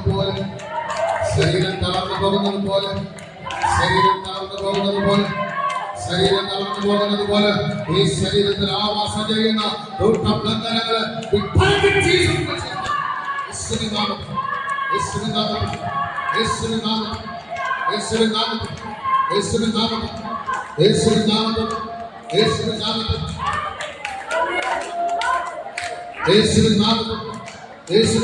വിടുതൽ വ്യാപരിക്കുന്നു. യേശുവിന്റെ നാമത്തിൽ വിടുതൽ വ്യാപരിക്കുന്നു. യേശുവിന്റെ നാമത്തിൽ വിടുതൽ വ്യാപരിക്കട്ടെ. യേശുവിന്റെ നാമത്തിൽ വിടുതൽ വ്യാപരിക്കട്ടെ. ഉള്ളം കത്തുന്നത് പോലെ മതി. എനിക്ക് ജീവിച്ചത് മതി. ജീവിച്ചു പോയി തീർന്നു. ഇനി എനിക്ക് എന്ത് കാണാൻ? ഈ വേദനയെ ജീവിതത്തിൽ മാറ്റണമെന്ന് നാളുകളായി പ്രാർത്ഥിച്ചുകൊണ്ടിരിക്കുന്ന അനുഭവങ്ങളും നിന്റെ വീട്ടിലേക്ക് എന്റെ കർത്താവ് കടന്നു വരികയാണ്. യേശുവിന്റെ നാമത്തിൽ നിന്റെ ഭവനത്തിലേക്ക് ദൈവത്തിന്റെ ആത്മാവ് കടന്നു വരികയാണ്. ദൈവത്തിന്റെ സാന്നിധ്യം കടന്നു വരികയാണ്. ഒരഗ്നി പോലെ ഒരു തീ മതിലായി ദൈവത്തിന്റെ സാന്നിധ്യം ഇവിടെ ഇറങ്ങി വരികയാണ്.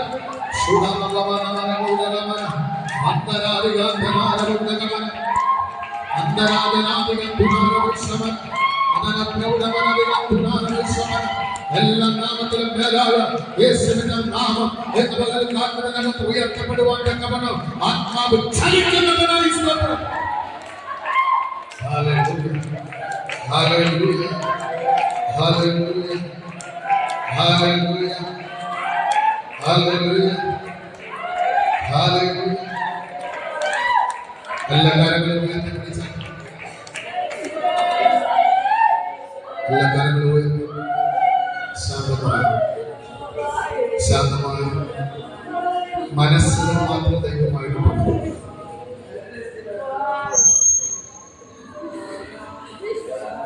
മരണത്തിന്റെ തോത് ചിലരെ ഈ ഭൂമിയുടെ എടുത്ത് മാറ്റാൻ ശ്രമിച്ചു. ഒരവസരം കൂടെ ലഭിക്കണമേ എന്റെ കർത്താവ് എനിക്ക് മധ്യസ്ഥ ഏക മധ്യസ്ഥനായിരിക്കുന്ന ക്രിസ്തു അവന് എന്റെ അടുക്കലേക്ക് ഒരു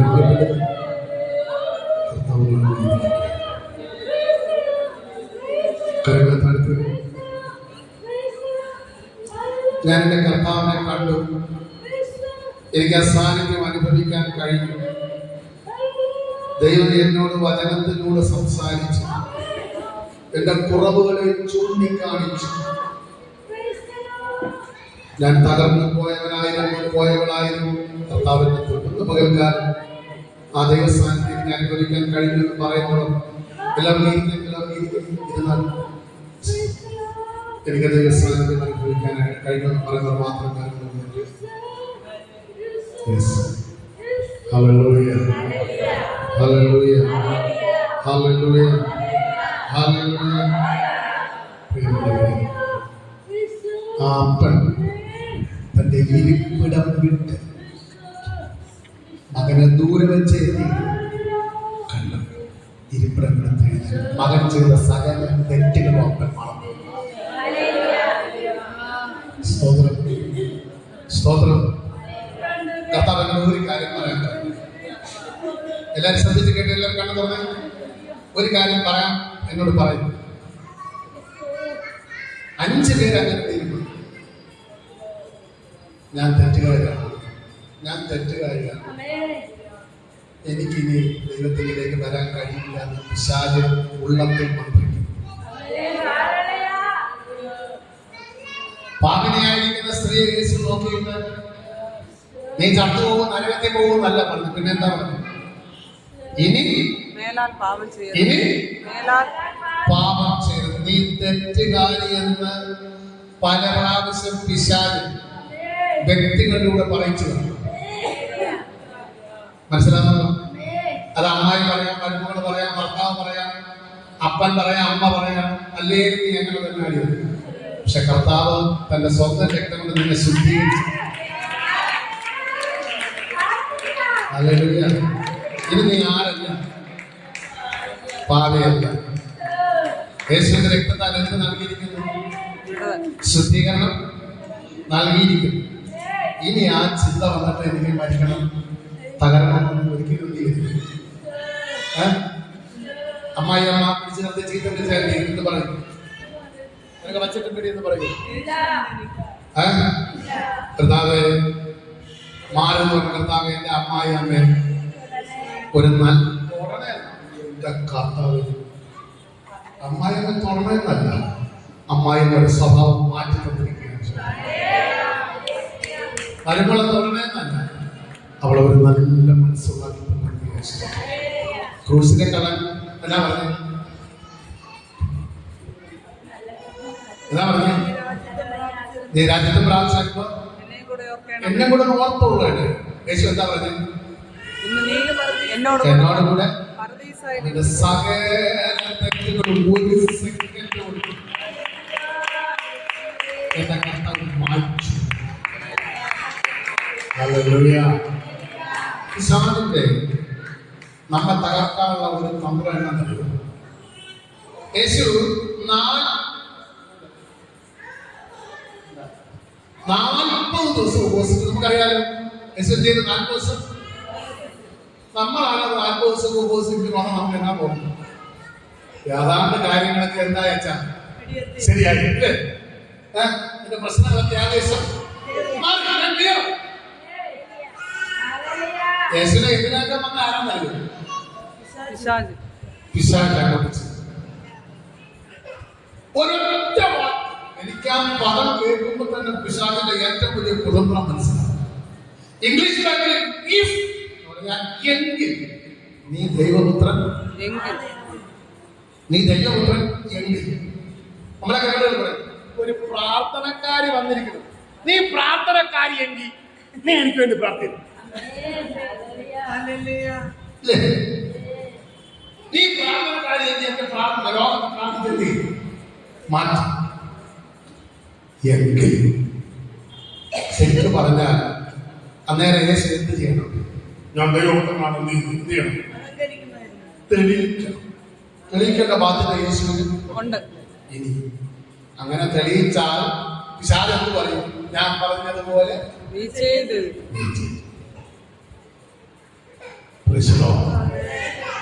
യേശു എല്ലാം പറഞ്ഞത് മനുഷ്യൻ അപ്പം കൊണ്ട് മാത്രമല്ല. ഇന്ന് പകൽക്കാലം അപ്പത്തിന്റെ പേര് പറഞ്ഞ് പണത്തിന്റെ പേര് പറഞ്ഞ് നിന്നെ ഒതുക്കാൻ നോക്കുമ്പോൾ എന്റെ കണ്ണത്തെ അപ്പം ഇല്ലെങ്കിൽ ജീവിക്കും. എനിക്ക് പണമില്ലെങ്കിലും ഞാൻ ഈ അവൻ വായ്പ കൊടുത്തു തീർക്കും. എനിക്ക് കട്ടതയാണെങ്കിലും എന്റെ ദൈവം എനിക്ക് വേണ്ടി അത്ഭുതം പ്രവർത്തിക്കും. ഹല്ലേലൂയ. അവന്റെ വരവ് താമസിക്കുന്ന ഒരു സെക്ഷൻ കൂടെ ഉണ്ടല്ലോ. ബാക്കി ഭാഗം നമുക്ക് അന്നേരം നോക്കാം. God bless you. നമുക്കെല്ലാവരും കർത്താവേ പ്രിയപ്പെട്ട സഹോദരൻ യേശുവിന്റെ നാമത്തിൽ ബ്ലെസ് ചെയ്ത് പ്രാർത്ഥിക്കുന്നു. ഏറ്റവും അനുഗ്രഹമായി മാറട്ടെ.